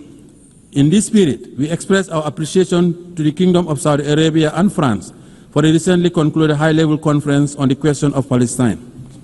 Madam President, as part of our call for proactive engagement towards the resolution of global conflicts, the Gambia affirms its support for the efforts undertaken by UN Secretary General in launching the roundtable process in the Moroccan Sahara to achieve a realistic, pragmatic, and sustainable political solution to the regional dispute over the Moroccan Sahara. The Gambia welcomes Morocco's commitment to the ceasefire, full cooperation with UNISRO, and relaunching the political process based on the parameters of Resolution 2756 of 2024. In this regard, we call on Polisario to abandon its unilateral withdrawal from the ceasefire, lift restrictions imposed on the freedom of movement and the provision of supply to MINUSO, and urge all parties, Morocco, Algeria, Mauritania, Polisario, to work towards a realistic, pragmatic, and sustainable political solution based on compromise. The positive impact of the Moroccan Autonomy Initiative, a realistic, credible, and serious effort for the settlement of this regional dispute, is already well recognized, and the people of the region continue to enjoy peace and development and protection of their human rights, thanks to the government of the Kingdom of Morocco's new development model for the Moroccan Sahara region. Furthermore, the Gambia also lauded the launch by His Majesty Mohammed VI, King of Morocco, of the Morocco-Nigeria gas pipeline, the Atlantic African Initiative, and the Sahel countries' access to the Atlantic. The three regional royal initiatives would give new impetus to the Moroccan Sahara region by establishing it as a new platform for security, stability, and co-development in the Atlantic, the Sahara, African, and Mediterranean areas.